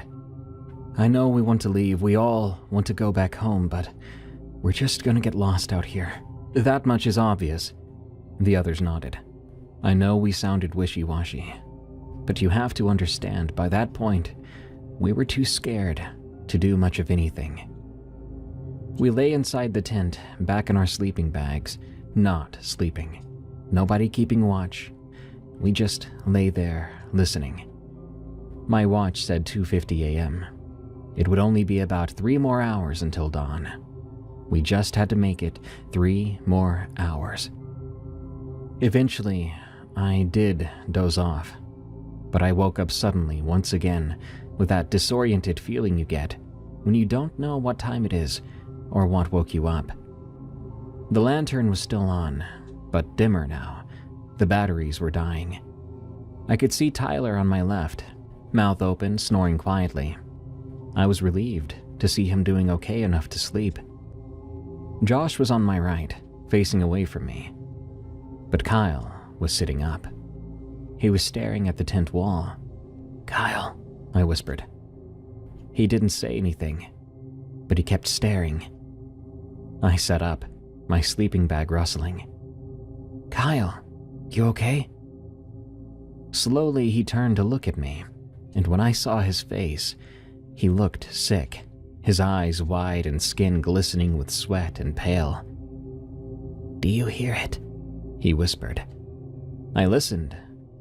At first, there was nothing, but then I heard it. That wet, dragging sound I'd heard before. Closer now, like something being pulled through mud. It was moving around the outside of our tent, slowly. "What is that?" I breathed. Kyle held up a finger to his lips. I nodded. The dragging sound moved from the side of the tent to the front.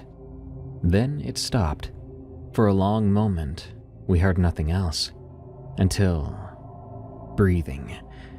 Heavy, wet breathing, with a sort of rattling or clicking sound at the back of the throat. It was right outside the tent flap. Something pressed against the tent wall, making this indentation in the fabric. It looked like someone's hand, but emaciated, every single bit of fat and excess skin removed. Kyle grabbed my arm, gripping me tight. He held onto his inhaler in his other hand. Then we watched the tent zipper beginning to move. Not quickly. It was slow, one tooth at a time. Someone was unzipping our tent from the outside.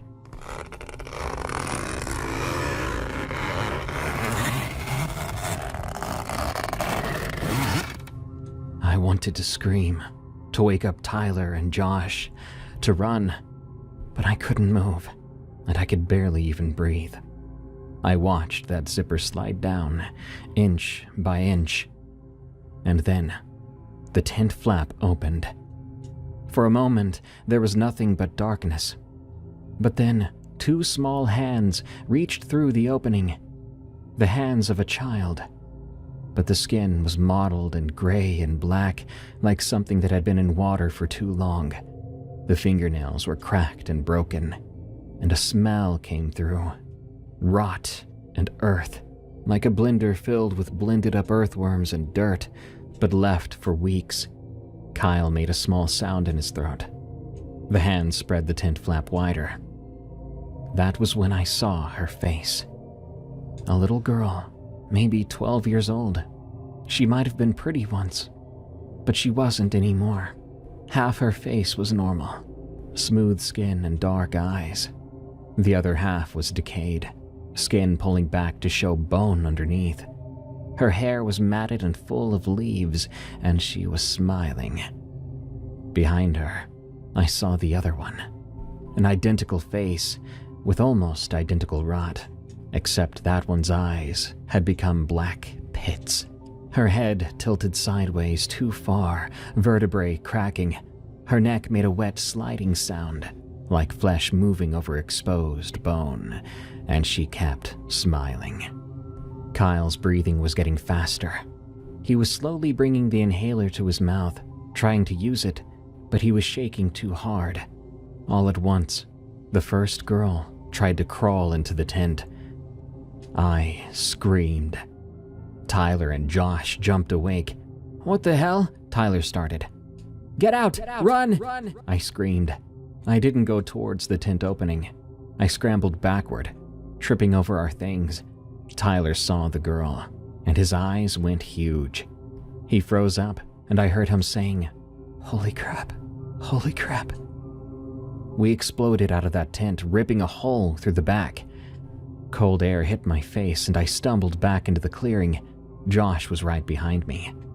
Tyler came out last, saying, "Where's Kyle?" I looked back at the tent. Kyle was still inside. The tent was shaking, thrashing like animals fighting in there. Kyle! Tyler screamed. The thrashing stopped. For a moment, nothing happened. But seconds later, Kyle came crawling out of the tent, breathing so hard, too hard, each breath a wheeze. "My inhaler," he gasped. "I can't find it." I looked at our tent, or what remained of it. It was now a flat pile of nylon and a mixed bundle of rods, but there were no shapes underneath anymore. The girls we had seen, the one that had crawled into the tent, they were gone. I swallowed hard and crawled under the fabric. I found the opening and began to dig around until I felt Kyle's inhaler. I came back out and handed it to him. "Here." "Thank you," he said, and he inhaled. "We need to go now," Josh demanded. "Which way do we go, Josh?" I asked. "We tried leaving once before. We tried coming back before. Nothing makes sense out here. No matter what we do, it's a gamble." It was still completely dark. I couldn't see the trail. There was no way we could tell what direction we'd come from to make it out of these woods. "The creek," Kyle wheezed. "Follow the creek downstream. It leads back to the road." That sounded like a good idea. So we ran. I don't remember much of the next few minutes. I was focused on not tripping under my own feet, trying to ignore my burning lungs, hoping that we weren't being followed, even though I was sure we were. That singing continued. Not constant. It was intermittent, but it was there, from one direction or another, reminding us that they were out there, those girls. At one point, Kyle told us not to listen to it, to just keep going. I honestly had no idea where we were going, no sense of direction, just away. We had to get away. Suddenly, "There!" Tyler pointed. Through the trees, there was a flashlight beam moving. "Help!" Josh screamed. The light changed direction, coming towards us now. A voice called out, "Who's out here?" Soon, a man stood before us holding a flashlight and a hunting rifle. He looked to be in his 60s, wearing a camouflage jacket. Behind him was a truck, parked on what looked like an old logging road. "Please," Tyler gasped. "Something's been chasing us in the woods." The man lifted his flashlight and swept it over the trees. "Where?" We all turned to look. Nothing. Just dark forest. No movement, no wet dragging sounds, no girls, no singing. "There was something there," Josh said. "I swear to God something was following us." The man looked us over real good. 4 terrified teenagers covered in scratches, no camping gear except for what we were wearing. "You boys been camping out here? In Barlow Hollow?" We nodded. He sighed. "Damn fools, don't you know better than to camp here? Especially this time of year?" We didn't say anything, but the man didn't need an answer. He told us, "Just get in the truck. I'll drive you back to town." We did what he said. On the ride there, we discovered the man's name was Ray. We told him instead of town, he could drop us off at Tyler's place. He regaled us with stories about hunting. Nothing scary. I think he read the room. By the time we made it back to Tyler's place, it was like 4:30 a.m. Surprisingly, the lights were on inside. Melissa and Brad were still up, waiting on the porch. When Melissa saw us, she said, "You guys look like crap. Where have you been?" I could tell Tyler was startled to see that his sister cared and had paid enough attention to notice he was gone. I fell in the creek. We got turned around, maybe got lost a little." "Where's your camping stuff?" It's still out in the woods. I'll go get it tomorrow. Don't tell Mom or Dad." Melissa rolled her eyes but didn't press us. We trudged upstairs to Tyler's room and collapsed on the floor. Way better than some sleeping bags in the woods. "Did that really just happen?" Tyler asked. "Did we eat some bad food?" And for the first time in several hours, I laughed.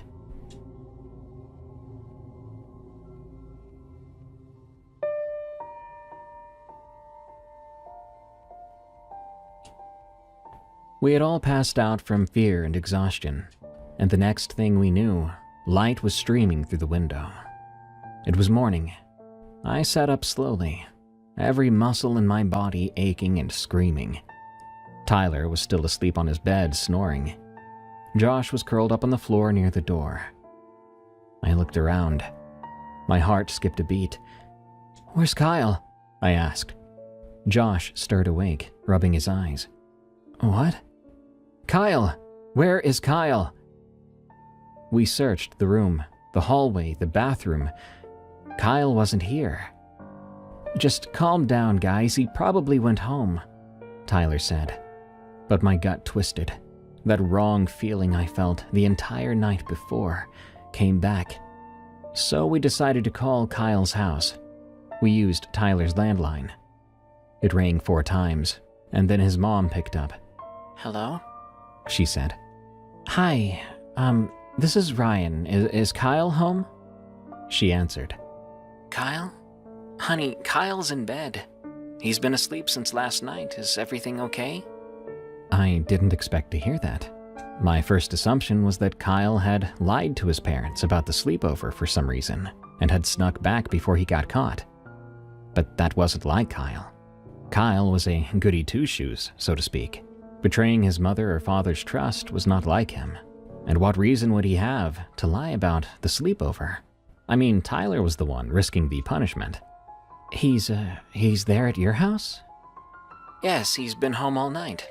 He had a really bad asthma attack yesterday evening, so I told him he couldn't go to Tyler's sleepover. He was pretty upset about missing it, but he needed to rest." I froze up for a second. She was certain he had been there all night, but that defied everything I knew. "Ryan, are you there?" "Yeah, sorry. Can I talk to him?" "Sorry, he's still sleeping. It was a rough night. Can you call back later or come over sometime?" Sure. Yeah, thank you. Bye-bye." I hung up. Tyler and Josh stared at me. What'd she say? She says Kyle's been home all night. Said he had an asthma attack yesterday and couldn't come out. No. Someone's messing with us, Josh said. He was with us all night. We all saw him and talked to him and hung out. I know. Why would he lie about it? Tyler asked. I shrugged my shoulders. Was he lying? Was his mom lying? What was going on? We all nearly jumped out of our skins when the phone rang. Tyler picked it up. Josh and I waited, listening to Tyler go, "Yeah, cool, okay, see ya," and then hung up after a few minutes. He looked at us wide-eyed. That was Kyle, Tyler said. Well, what'd he say? Well, he begged his mom to be able to call us back after he knew that we called. But he told me he'd been home all night. Josh rubbed his head. Oh, come on. Someone's messing with us. It's gotta be Kyle. I looked at him. Yeah, could be, but why? Kyle has never pranked us before. He's not really like that. We decided we would grill him on it come Monday. We would see each other again at school, and take the rest of the weekend to just relax. Try to forget what happened. Enough time to convince ourselves it was just a dream, or delirium caused by 4 friends pressuring each other into being scared. Or was it 3 friends? Come Monday at school, Kyle didn't show up. We went the whole school day, wondering what happened to Kyle. His asthma must have been pretty bad, maybe some sort of extended episode from the weekend. We'd have to get our answers later, we thought. That evening after school, I tried to call his house, but nobody would answer. I called Tyler and Josh separately, and both of them had been trying to get a hold of Kyle or his parents, but they got no response either. I learned the next evening that Kyle had died. Apparently, the night of the very day we called him, he just didn't wake up. Kyle passed away in his sleep, some sort of issue where he just stopped breathing. His parents were a wreck, and I couldn't blame them. Josh, Tyler, and I were never the same either. We weren't sure how to handle death in our lives, let alone the death of someone we loved and were so close to. We had just talked to him, really, and he sounded normal. He sounded healthy, but he was gone before we ever got to ask him about anything. The next time we saw Kyle again was in a casket. After that, the 3 of us made it a regular thing to go to his grave. We hung out, talking to him like he was still there, coping the way young teenagers would try to do. But what started as a weekly thing soon became monthly, then every other month, every other year, and life went on without Kyle. This story sounds crazy, and I can't tell you exactly what happened that night, but I will tell you that we never got answers. The 3 of us never figured out if Kyle had actually joined us, or if he hadn't. Was it the real Kyle out there? Or was it someone else? Or was Kyle lying in his last moments? If so, why would someone who had never done that to us before do that on his dying day? I just don't know. But this is my story, and I can't thank you enough for reading or listening to it.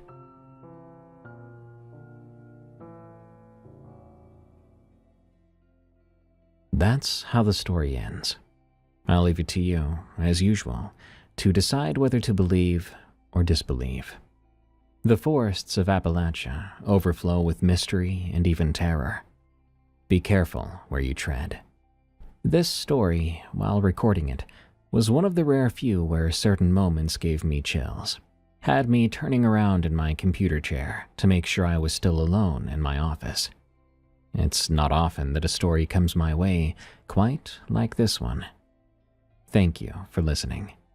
This has been Unexplained Encounters. I'm Darkness Prevails. You can find this podcast on Spotify and Apple Podcasts. Before I go, I want to announce something exciting. I've teamed up with Coffee Ride of Boulder, Colorado, to create our very own morning brew coffee. Over weeks, the crew and I tested multiple flavors and mixes until we nailed the right taste that I think you all will love. The order page isn't ready just yet, but it will be soon. You'll be able to find it at eeriecast.store. I'll announce that very soon, so stay tuned. Until then, stay safe out there and stay creepy, because this world is a strange one. I am a pluviophile. I find comfort and joy in the rain and under dark skies. If you're like me, enjoy the next rainy day as long as you can, because it might be your last. This story from an anonymous sender will instead make you fear when the droplets begin to come down. This story is titled The Impaler of Olympic National Park. It is a bizarre and terrifying account of something that lives in a popular national forest, something that has been taking people and animals alike for decades. If you want to survive, there are some rules you will need to follow. Most importantly, if you're hiking in Olympic National Park when it starts to rain, evacuate immediately.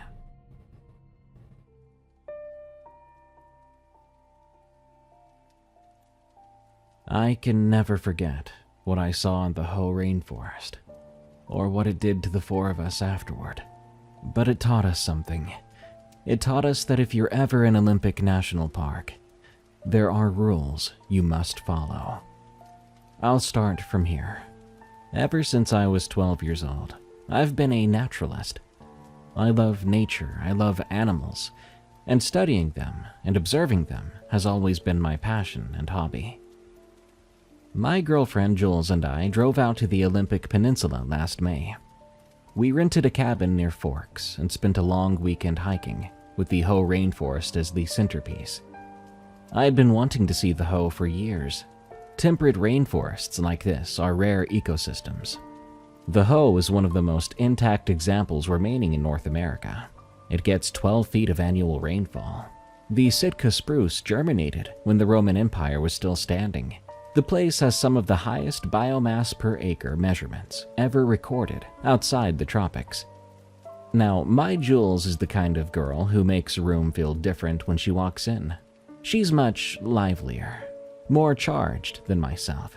She has strong opinions and zero patience for the easy route.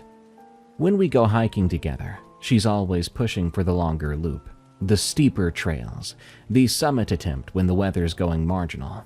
She'll give you endless crap for turning back too early. But she will not hike after dark. Ever. I learned this on maybe our 4th or 5th trip. That time we misjudged a day hike, and twilight caught us, still 2 miles from the trailhead. I suggested we push through. I had a headlamp. The trail was well marked. But she said no, and the way she said it, it was clear this was not negotiable.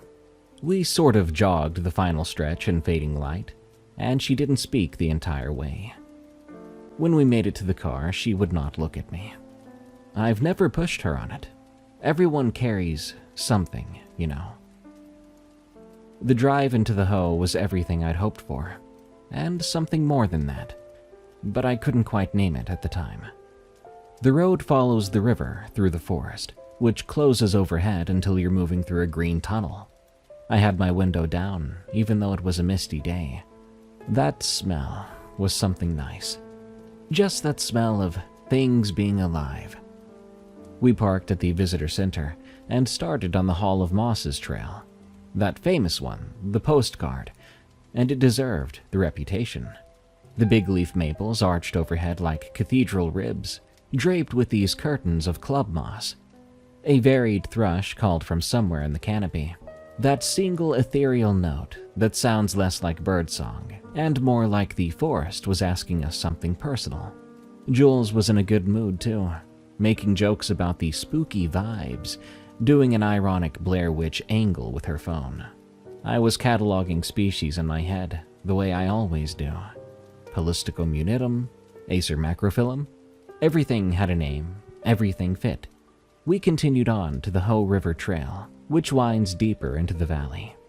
The rain started about a mile in. It was light and steady. This is the kind of rain the Hoh receives about 300 days a year. I had packed shells for both of us, so we kept walking. About 4 miles in, something caught my eye off trail. A flash of color that didn't belong there. It was too bright and orange. I thought it might be a varied thrush on the ground, which would be unusual behavior worth investigating, or maybe a late flush of chanterelles. I told Jules I wanted to check it out. She rolled her eyes at me, but followed anyway. It wasn't a bird. About 30 feet off the trail, and maybe 12 feet up a big leaf maple, there was a coyote. It took me several seconds to process what I was actually seeing.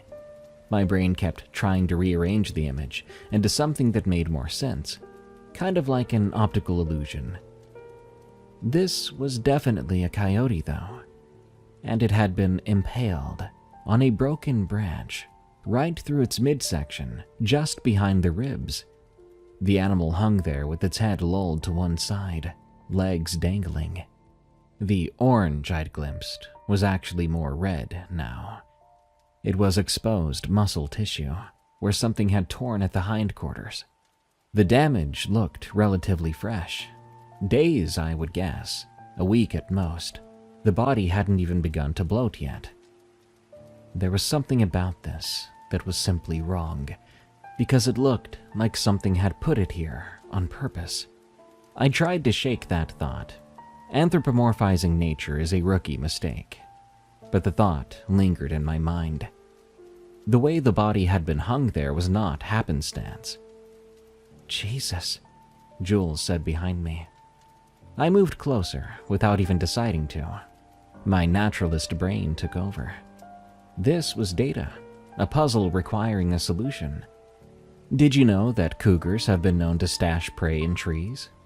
That was my first thought, the most logical explanation. Puma concolor will drag a kill into the canopy to keep it away from scavengers. I'd seen photographs of it in journals, and I knew about the behavior.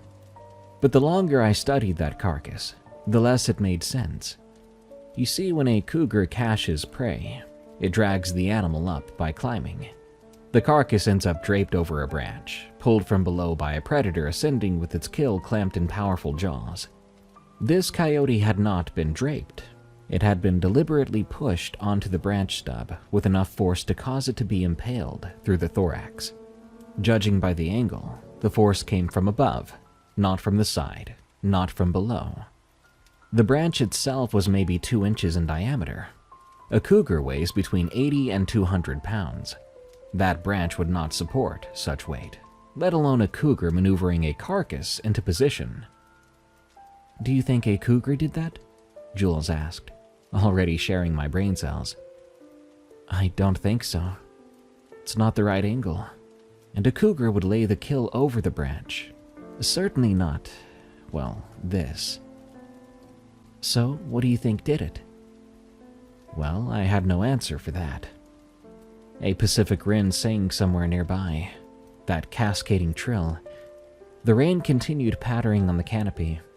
The forest went about its business despite the dead coyote, completely indifferent. Let's head back, Joel said. The trailhead parking lot was almost empty when we got back.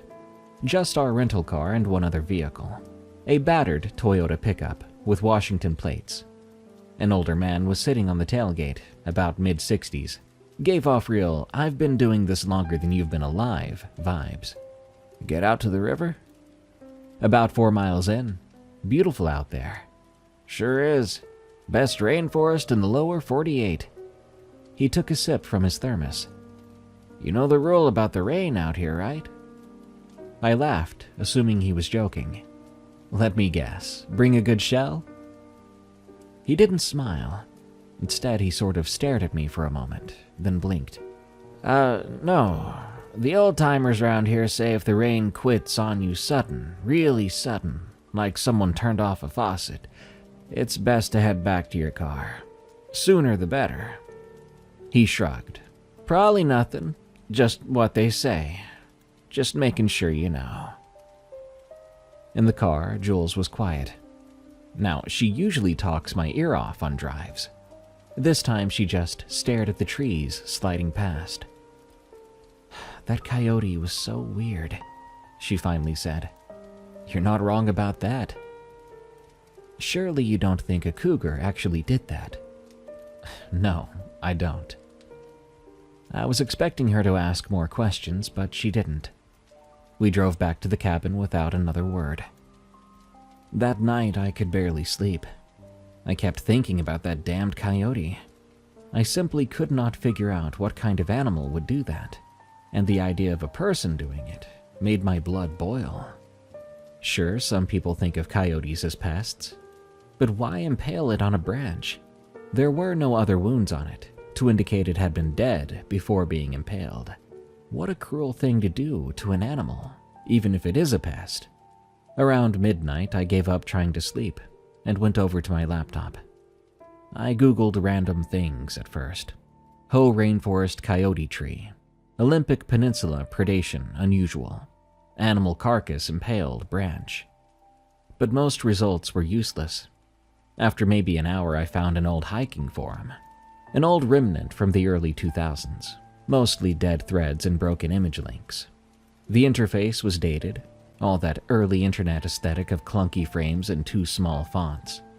Someone had posted, though, about finding a deer carcass impaled in a tree near the Hoh River Trail. They'd asked if anyone knew what could do that.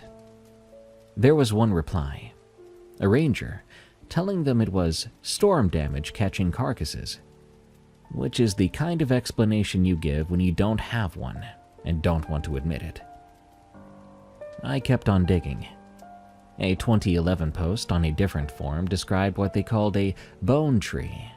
Multiple small animal remains stuck on branches in a single hemlock, arranged at different heights. There were squirrels, birds. They'd taken photos, but sadly the links were dead. The poster described it as almost decorative, like Christmas ornaments, except disturbing. They'd asked other hikers if this was normal for the area. No one had replied.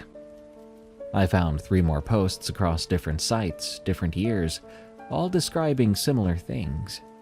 Animals impaled, at heights or angles that weren't quite right.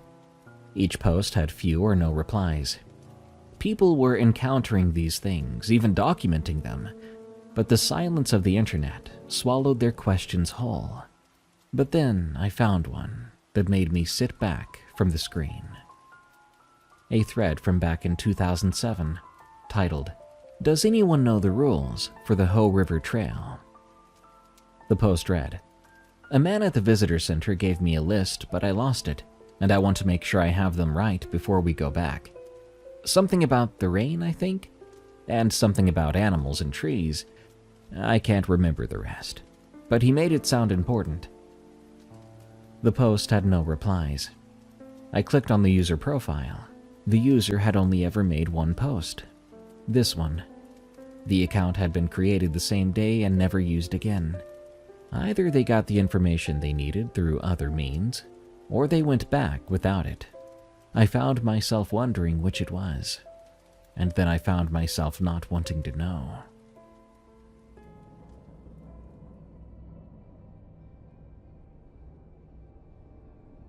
"5 months later, I went back. I know how that sounds, but that first night of searching had only been the beginning. Over the months that followed, I kept digging. Old forums led to archived trip reports. Archived trip reports led to out-of-print trail guides. I was pulling threads and more kept coming loose. Here's what I found. A passage in a 1973 trail guide to Olympic National Park mentioned, almost parenthetically, unusual predation patterns observed in the Hoh Valley, possibly attributable to an unidentified large predator. Beyond that, there was no elaboration. Just that sentence in a section about wildlife hazards. I also found a 2014 blog post by a woman who had done a season as a park ranger in Olympic. She mentioned that during her first week, a senior ranger had given her a list of unofficial rules for the Hoh River Trail. They are as follows. 1. If the rain stops unexpectedly, return to your vehicle immediately. Number 2.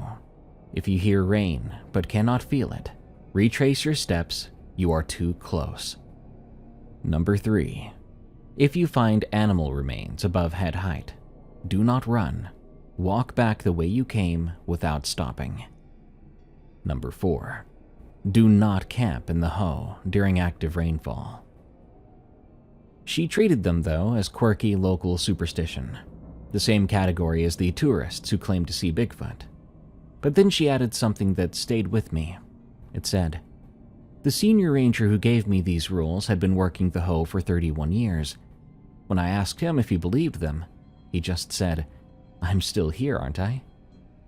Now, I also happened upon the database of missing persons cases in Olympic National Park.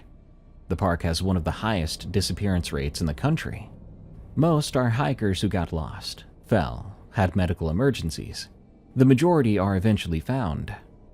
But there is a subset that aren't. Hikers who vanished on clear trails in good weather. Hikers whose last known locations were on or near the Ho. Hikers who disappeared during heavy rain. I cross-referenced the disappearance dates with historical weather data.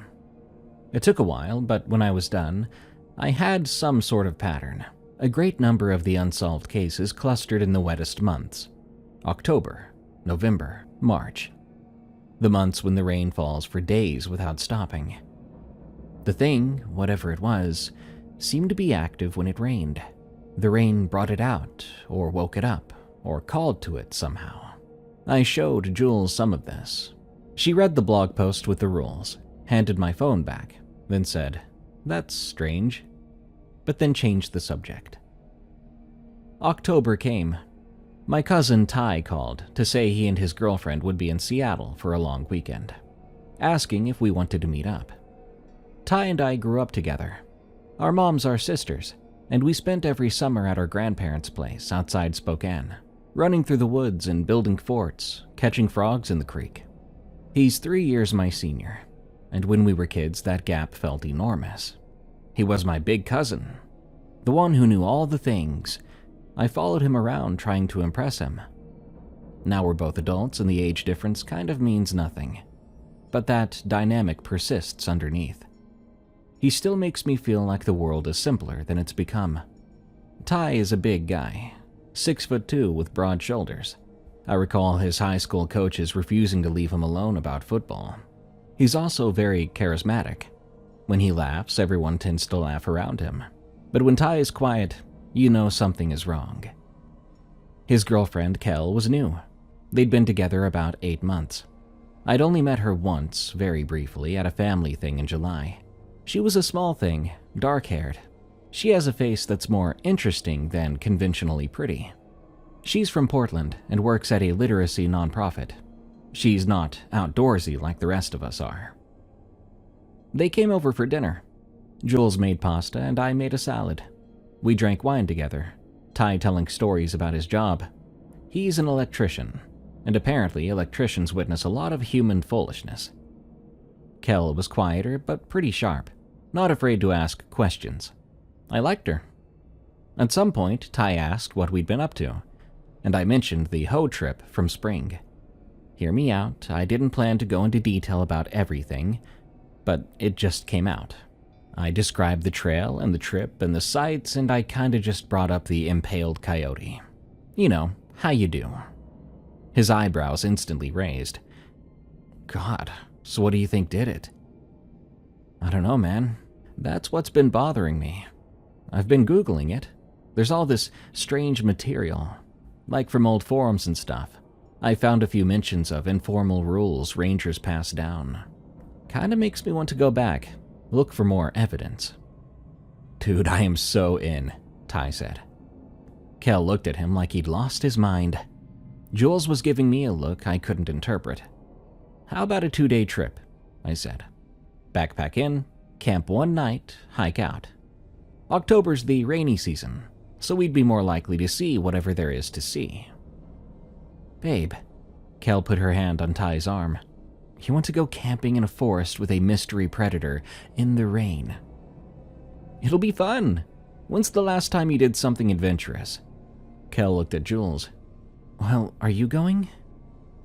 Jules hesitated a fraction of a second. Yeah, I'm going.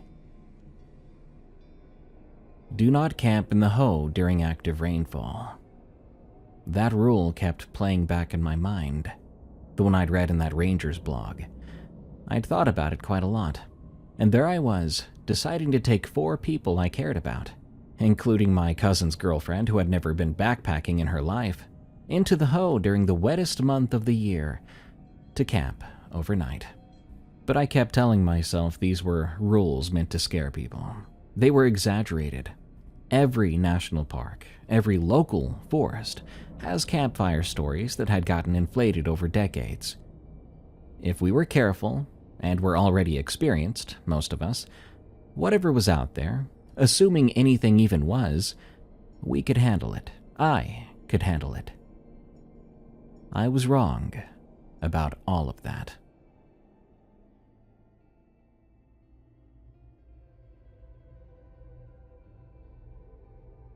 We drove up on Friday morning. The rain started long before we hit the park. It was steady but soaking rain, turning the world around us gray and muffled. Kel was staring at the trees, reminded me of Jules on our drive back that day. Oh, God, this is where horror movies happen, she said, her chin on her palm. The Ho in October is a different forest than the one I'd fallen for in May. This time of year, the big leaf maples have dropped their leaves, exposing the architecture of the canopy. Those massive trunks and interlocking branches, they look like vast skeletons. The moss hangs darker and more saturated, and everything is dripping wet. The hike in was still fun and massively refreshing. It was good to be out with my cousin and my girlfriend. Good to get to know Kel.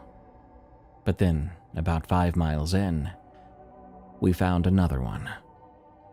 It was a raccoon this time.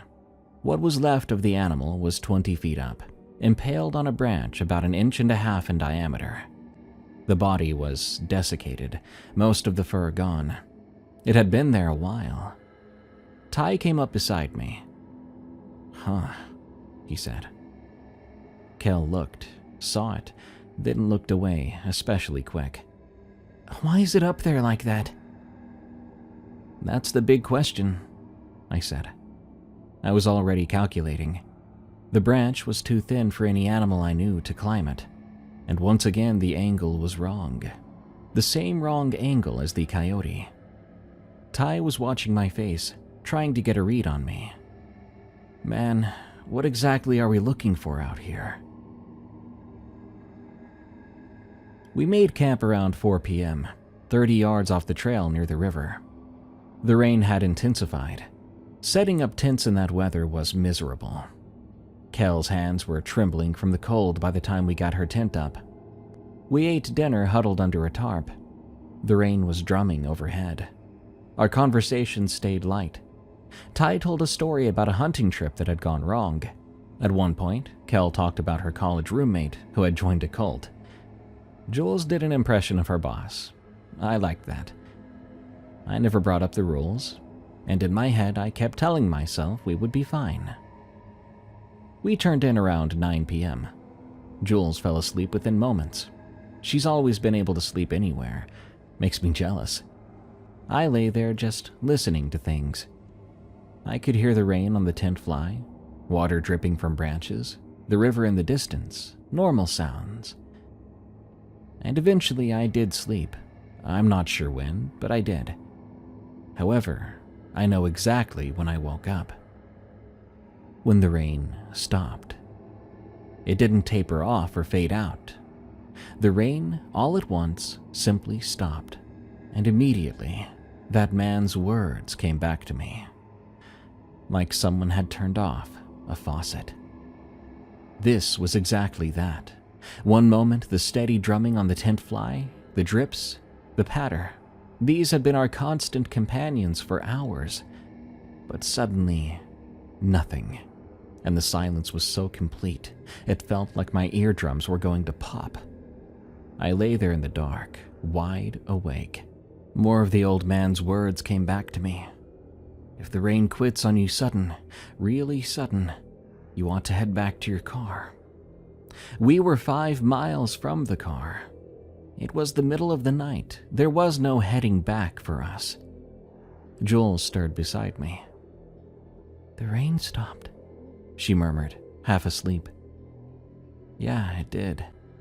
That's weird. She was already drifting off again. So quiet now. But as I lay there, my ears continuing to strain, I realized it wasn't just quiet. It felt like it was bracing itself, waiting for something. But then, the first deer screamed.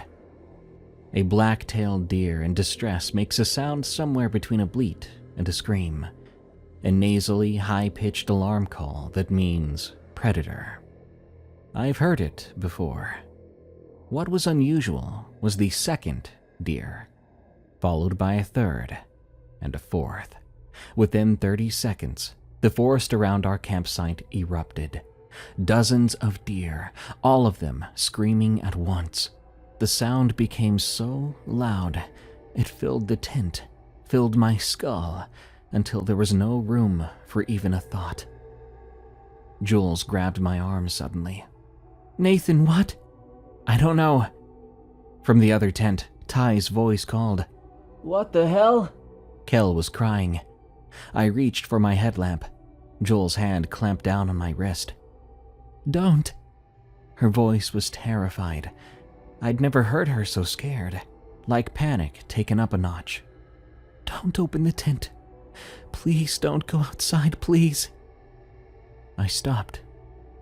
The deer, though, they kept screaming. Some very close to us, within 50 feet, I think, maybe even closer. I could hear them crashing through the brush, breaking twigs and branches, the heavy thud of hooves on wet earth. And still no rain. The silence between their screams was so unreal, unnatural. There should have been rain. This was the Ho in October. There was always rain. Then, something else moved through the forest, and it passed maybe 20 feet from our tent. I heard it clearly in that terrible silence. Heavy footfalls, fast, but it didn't match up to any quadruped I could remember. For something so heavy, it was very nimble, with this odd syncopation that made me think of something moving on limbs that weren't quite equal in length. And the sound of it pushing through vegetation was so strange because it was so high up. Was it really that tall, that it could move through shoulder-high brush that quickly? I tried to track its movement by listening. Left to right, I thought, toward the river. But then the direction seemed to shift, and for one horrible moment, I couldn't tell if it was moving away from us or toward us. Jules' grip on my arm was the only thing keeping me grounded. I could feel her shaking, small but constant tremors that translated through her fingertips into my skin. Neither of us spoke, and we were both desperately trying to calm our breathing. These sounds continued for what felt like hours. Sometimes the screams were distant, up the valley. Sometimes they were close enough that I expected a panicked deer to crash through our tent. At one point, something big hit the ground about 100 yards away. A big, wet thump, something with significant weight meeting the earth. But gradually, all of it faded. The screams became less frequent, the crashing subsided. The footfalls did not return. But the rain came back, and it returned the same way it had stopped. All at once, the breaker had been turned back on. It was like the last hour had been a nightmare. Unfortunately, it was real. I could still hear Kel crying quietly in the other tent, and I could feel Jules' grip on my arm, her fingers cramping from holding so tight for so long. We lay there until dawn, not speaking, and definitely not sleeping. Morning came. There was a gray mist all around us. We packed our things in near silence. Ty's face was pale and Kel moved like a sleepwalker. Jules, however, was focused, quick, and efficient, but she didn't meet anyone's eyes. "We should go back the way we came," Kel said. I shook my head. That would take longer. The loop is shorter going forward. "I don't care. I want to go back the way we know."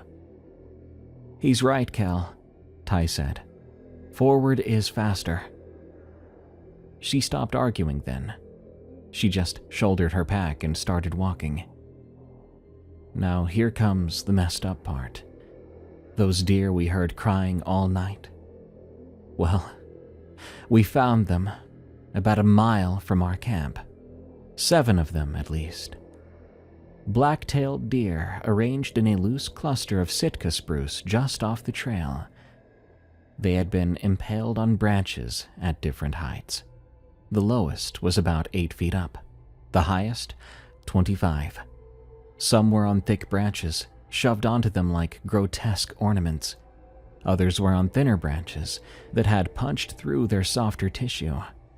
The wood glistened red. God, one of them was still alive. A doe impaled through the hindquarters about 15 feet up. Her front legs were kicking, though weakly, scrabbling at nothing. She was making a thin, barely audible sound. I saw her eyes. They were open and rolling. I watched Kel as she moved off the trail 10 feet, bent over, and threw up. Jules stared at the doe that was still alive. Her face was completely still, and when she spoke, her voice cracked.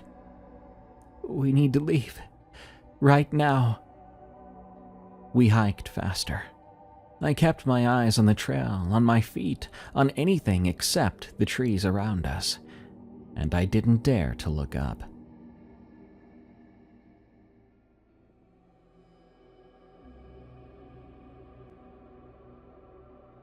After we made it to the car, Ty was the first to speak. "What the hell was that?" Now, I've got to be honest. Up to this point, I mentioned that there were rules, but I didn't say what the rules were. Not to Ty and Cal. But this was when I came clean, so to speak. I told them all about the rules. All 4. The rain stopping, which had happened. Then about the rain you can hear but not feel. The animal remains above head height. And the 4th. The rule I got my friends and I to deliberately break together. When I finished, Jules looked at me. She was angry. "How long have you known about this?" "A few months," I said. "Since after our first trip. Honey, I told you. I even showed you on my phone these rules I found. All you said was, 'That's strange, remember?'" She rolled her eyes. "I don't remember that. But even if that's true, you didn't think to bring it back up before you took us out there to camp? Ty and Kel had no idea." She didn't speak to me for the rest of the drive. That night, I had a dream. I was high up, higher than any tree, higher than anywhere I'd been. I could feel the height in my stomach somehow. But I wasn't falling. I was stable, looking straight up at the sky. The clouds were dark and moving fast, close enough to touch. The rain was falling from them, but falling up, rising from somewhere below me into the churning gray sky. I didn't feel scared, though. It was weird. I felt calm instead, like I was exactly where I was supposed to be. At 4 a.m., I woke up and I went outside. I stood in our backyard for about an hour, and when I came back in, I realized I'd been staring at the top of the neighbor's Douglas fir the entire time. 3 weeks passed after Jules and I talked about it directly. We'd been sort of circling each other, polite but distant, sleeping in the same bed but not touching. We would eat dinner with the TV on so we didn't have to fill the silence ourselves. I knew she was furious at me, but I knew I deserved it. Eventually, the conversation happened. She was doing dishes, her back turned toward me. She suddenly stopped. I keep seeing the one that was still alive." "The doe?" Yes. Her legs were moving. She was trying to run, but there was nowhere for her to go. I've seen animals die before, but I've never seen anything like that. It was so different, so horrible. She didn't even understand what had happened to her. She was just stuck there, waiting to slowly die.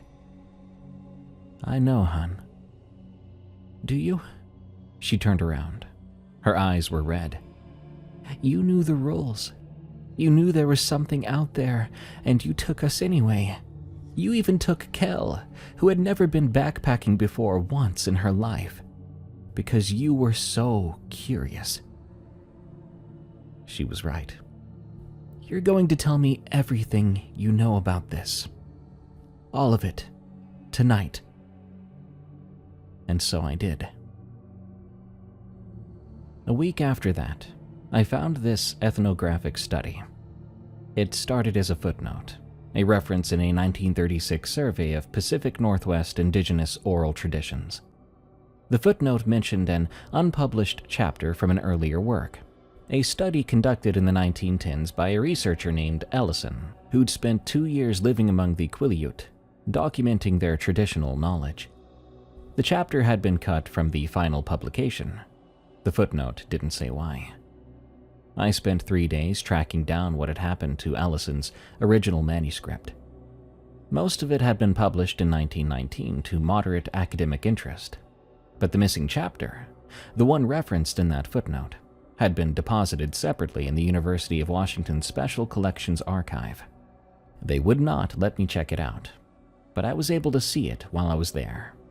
I'm going to recall it from my memory as best I can. Ellison's chapter was about predators. The first several pages documented Quileute knowledge of the animals that shared their territory: black bears, cougars, and wolves, standard ethnographic material. But one section was different. It ran for nearly 15 handwritten pages, and Ellison's notes became increasingly detailed, as though he'd recognized he was documenting something unusual. One section stopped me cold. Ellison had transcribed an interview with an elder, a man he identified only as J.K., age approximately 70. The passage was set apart from the rest of the chapter, as though Ellison wanted to preserve the exact words. This is what it said. My grandmother told me this when I was young, and her grandmother told her. There is something in the deep forest that is not a spirit. It is an animal, same as the elk, same as the bear. But it is older than the elk, older than the bear.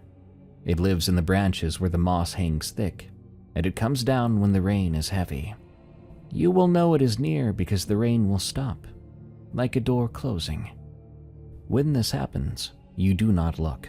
You do not call out. You run until the rain touches your face again. There is another way to know. If you walk too far into the deep places, you will hear the rain, but you will not feel it. The water falls around you, but not on you. This means you have gone where it lives, and you must go back. Do not go forward. Do not look up. It keeps what it catches on the branches, like fish hung to dry. If you see animals in the trees with their branches through them, you walk away slowly. No running. Running is what the elk do. Running is what it wants. My grandmother's brother did not listen. He went into the forest during the long rains to prove there was nothing there. But he did not come back. In the spring they found what was left of him in a sitka, very high up. My grandmother did not speak his name again after that. This is not a story I'm telling you. This is what is true. Ellison had added his own commentary below the transcription. His handwriting became cramped here, the letters much smaller.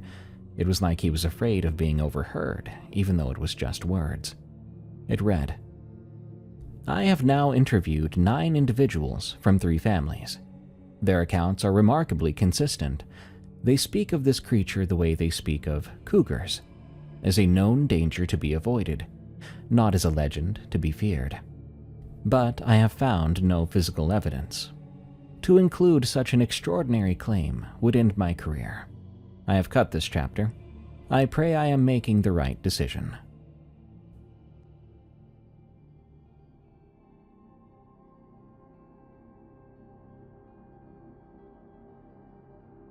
The dreams kept coming.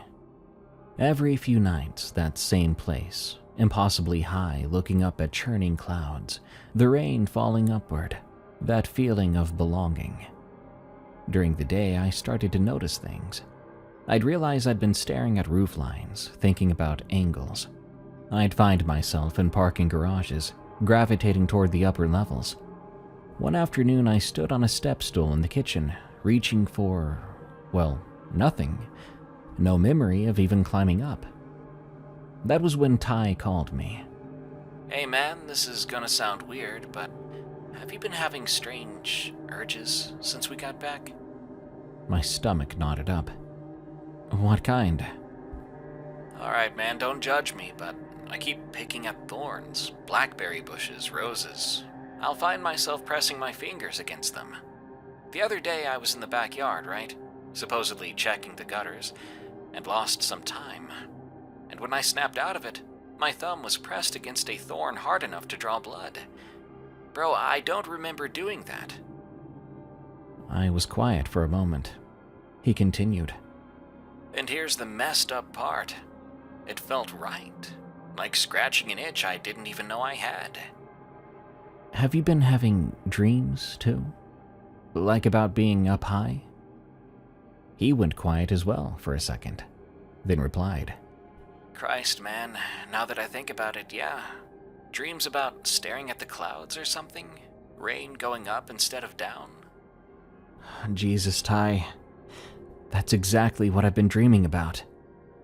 Aw, man, what's happening to us? Something was happening to Jules, too. She wasn't sleeping through the night. I'd wake up at 3 a.m. and find her in the living room with all the lights on, watching TV with the sound off. She'd started leaving the bathroom light on when we went to bed. She stopped suggesting hikes, too. Eventually, one time I suggested a day trip, she declined, and I pushed. Is this about the hoe? She flinched like I'd struck her. Don't. Jules, you don't get to push me into this, she snapped. You took us out there knowing things we didn't. And now I can't. She stopped and took a breath. I used to be scared of the dark. When I was a kid. Really scared, not normal kid scared. I couldn't sleep without a light on until I was 12. Power outages made me hyperventilate so badly, my parents had to put a bag over my mouth. They took me to a therapist who told them it would pass, and it didn't pass. It just went underground. Jules had never told me any of this. 3 years together, she had never once mentioned it.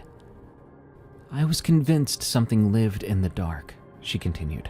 Not a monster. I knew monsters weren't real, even as a kid. But something else.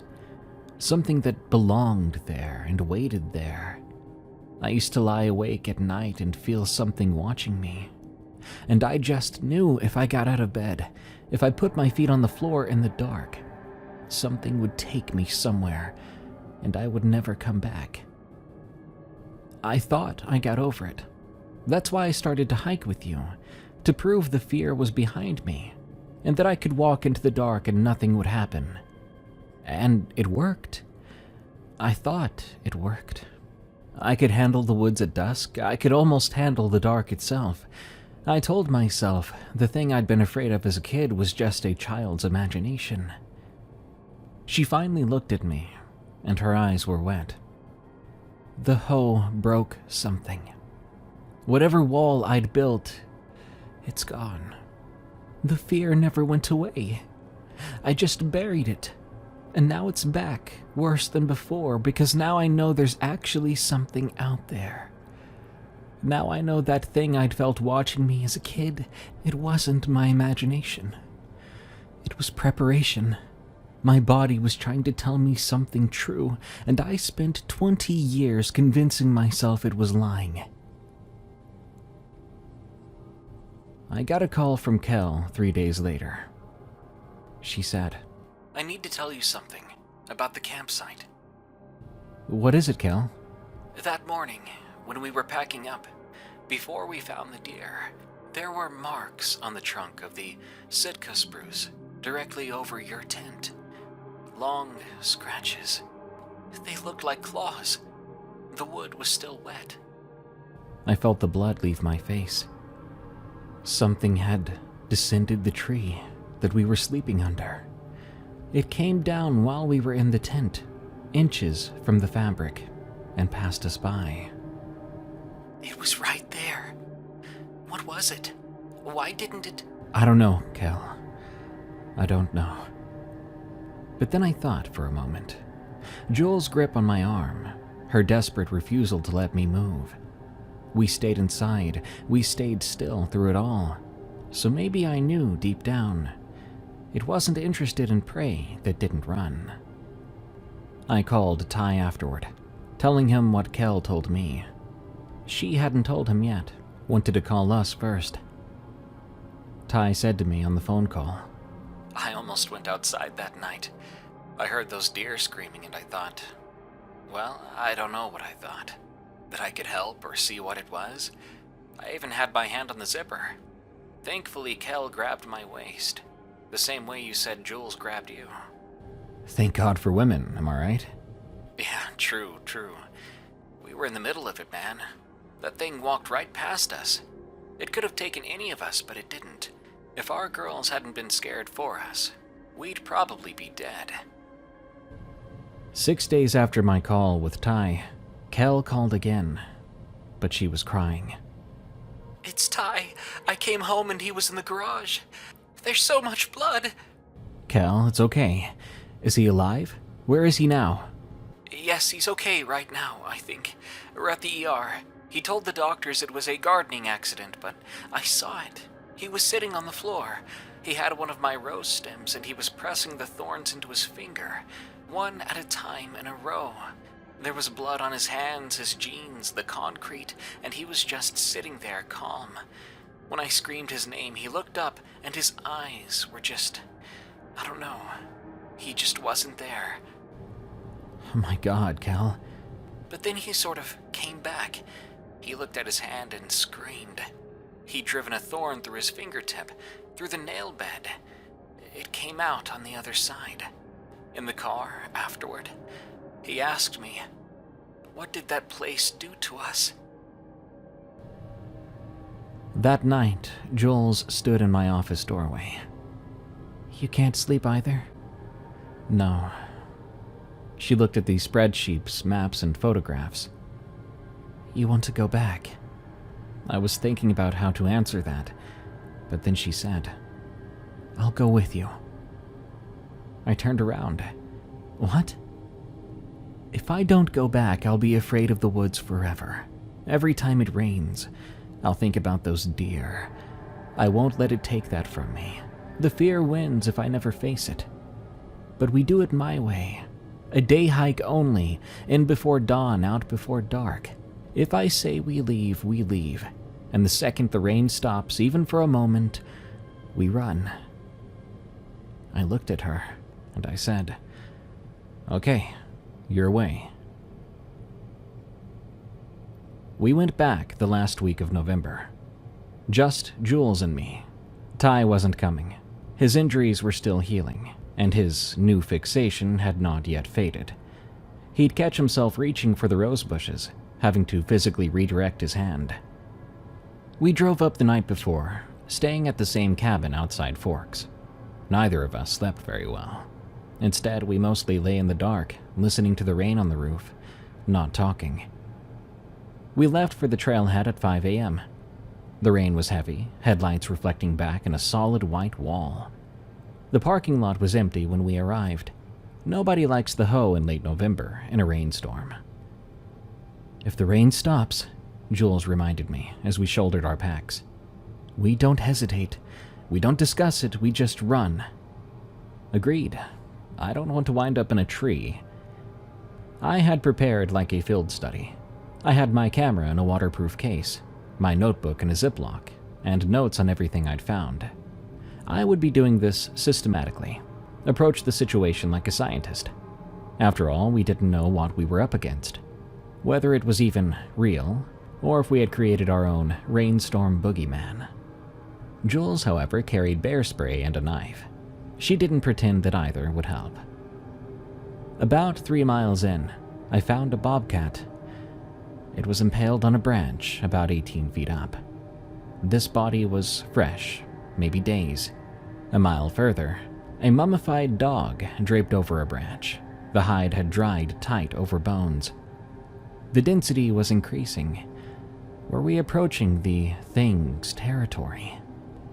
Lo and behold, we found something like a nest around 10 a.m. It was off trail about 100 yards into old growth, in a depression surrounded by the largest Sitka spruce I'd ever seen.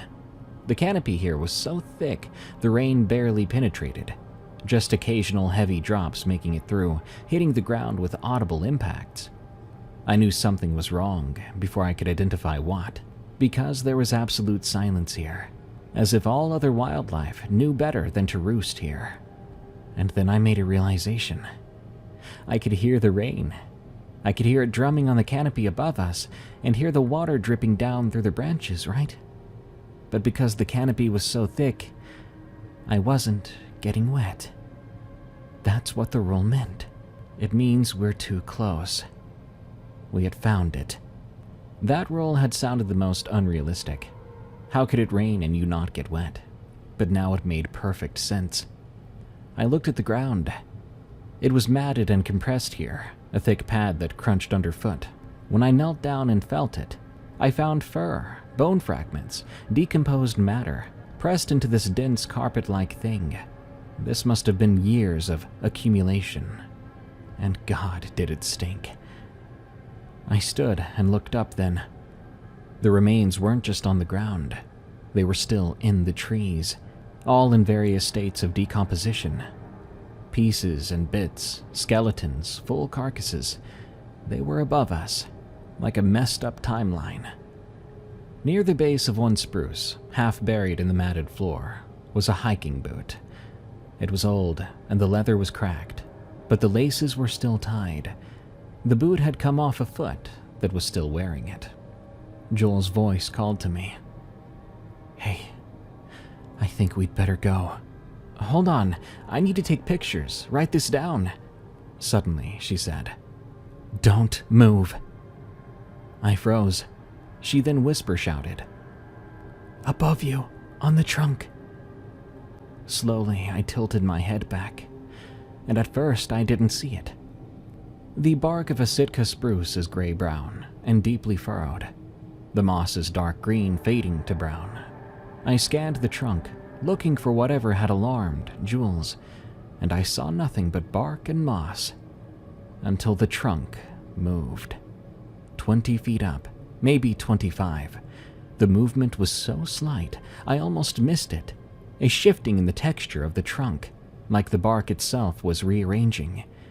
But then my eyes adjusted, and I saw the shape. There was a figure pressed flat against the trunk, head down. It was long and narrow, with limbs that were not perfectly symmetrical. Its color was gray-brown, almost exactly like the color of wet driftwood. The surface wasn't quite skin or bark, but something in between. And whatever it was descending, slowly. One limb extended, found purchase on the bark, and gripped it with a sound like wet leather on wood, and the body would flow downward, very slowly. Then another limb. Before long, I could see its hands. They were wrapped around the trunk, the fingers of them digging into the bark hard enough to leave marks, fresh marks, just like Kel had described them above our tent. I held my breath, and I stopped moving. The thing descended another 2 feet, and stopped. Its head turned. The movement reminded me of a surveillance camera panning from side to side. It was facing down, looking directly at me. That creature clung motionless to the trunk, and its eyes on me felt like pressure against my skin. It began to move again, this time upwards. It ascended the same way it descended, one awkwardly long limb at a time, yet moving so steadily and precise. I heard branches shift and the creaking of wood, and then the sounds moved away until there was nothing left but rain. I didn't move for another minute. It was then that I felt Jules grab my arm, nearly making me scream, and she shouted, "Run!" Racing back to the trailhead was the most panicked I'd ever felt in my life. The entire way back, I couldn't stop thinking about why it didn't kill me. But if I had to guess, I simply caught it between meals. If you're still listening, I want you to know that I still don't know what it is. I'm a naturalist. I know what I saw. I know what it does. And now I know those rules exist for a reason. They're not just superstition. They're survival instructions, passed down by people who learned them the hard way. And I will tell them to you again. 1. If the rain stops unexpectedly, return to your vehicle right away. The rain stopping means it's awake. The rain stopping means it's hunting. Number 2. If you hear rain but cannot feel it, retrace your steps. You are too close to where it lives. Number 3. If you find animal remains above head height, do not run. Walk back the way you came without stopping. Number 4. Do not camp in the hoe during active rainfall. And number 5. A new rule that I've added. If you visit the hoe during rain, and you feel in the weeks after a pull towards sharp things, thorns, needles, points, or you have dreams of rain going up to the sky, tell someone. Tell them before you can't remember why it matters.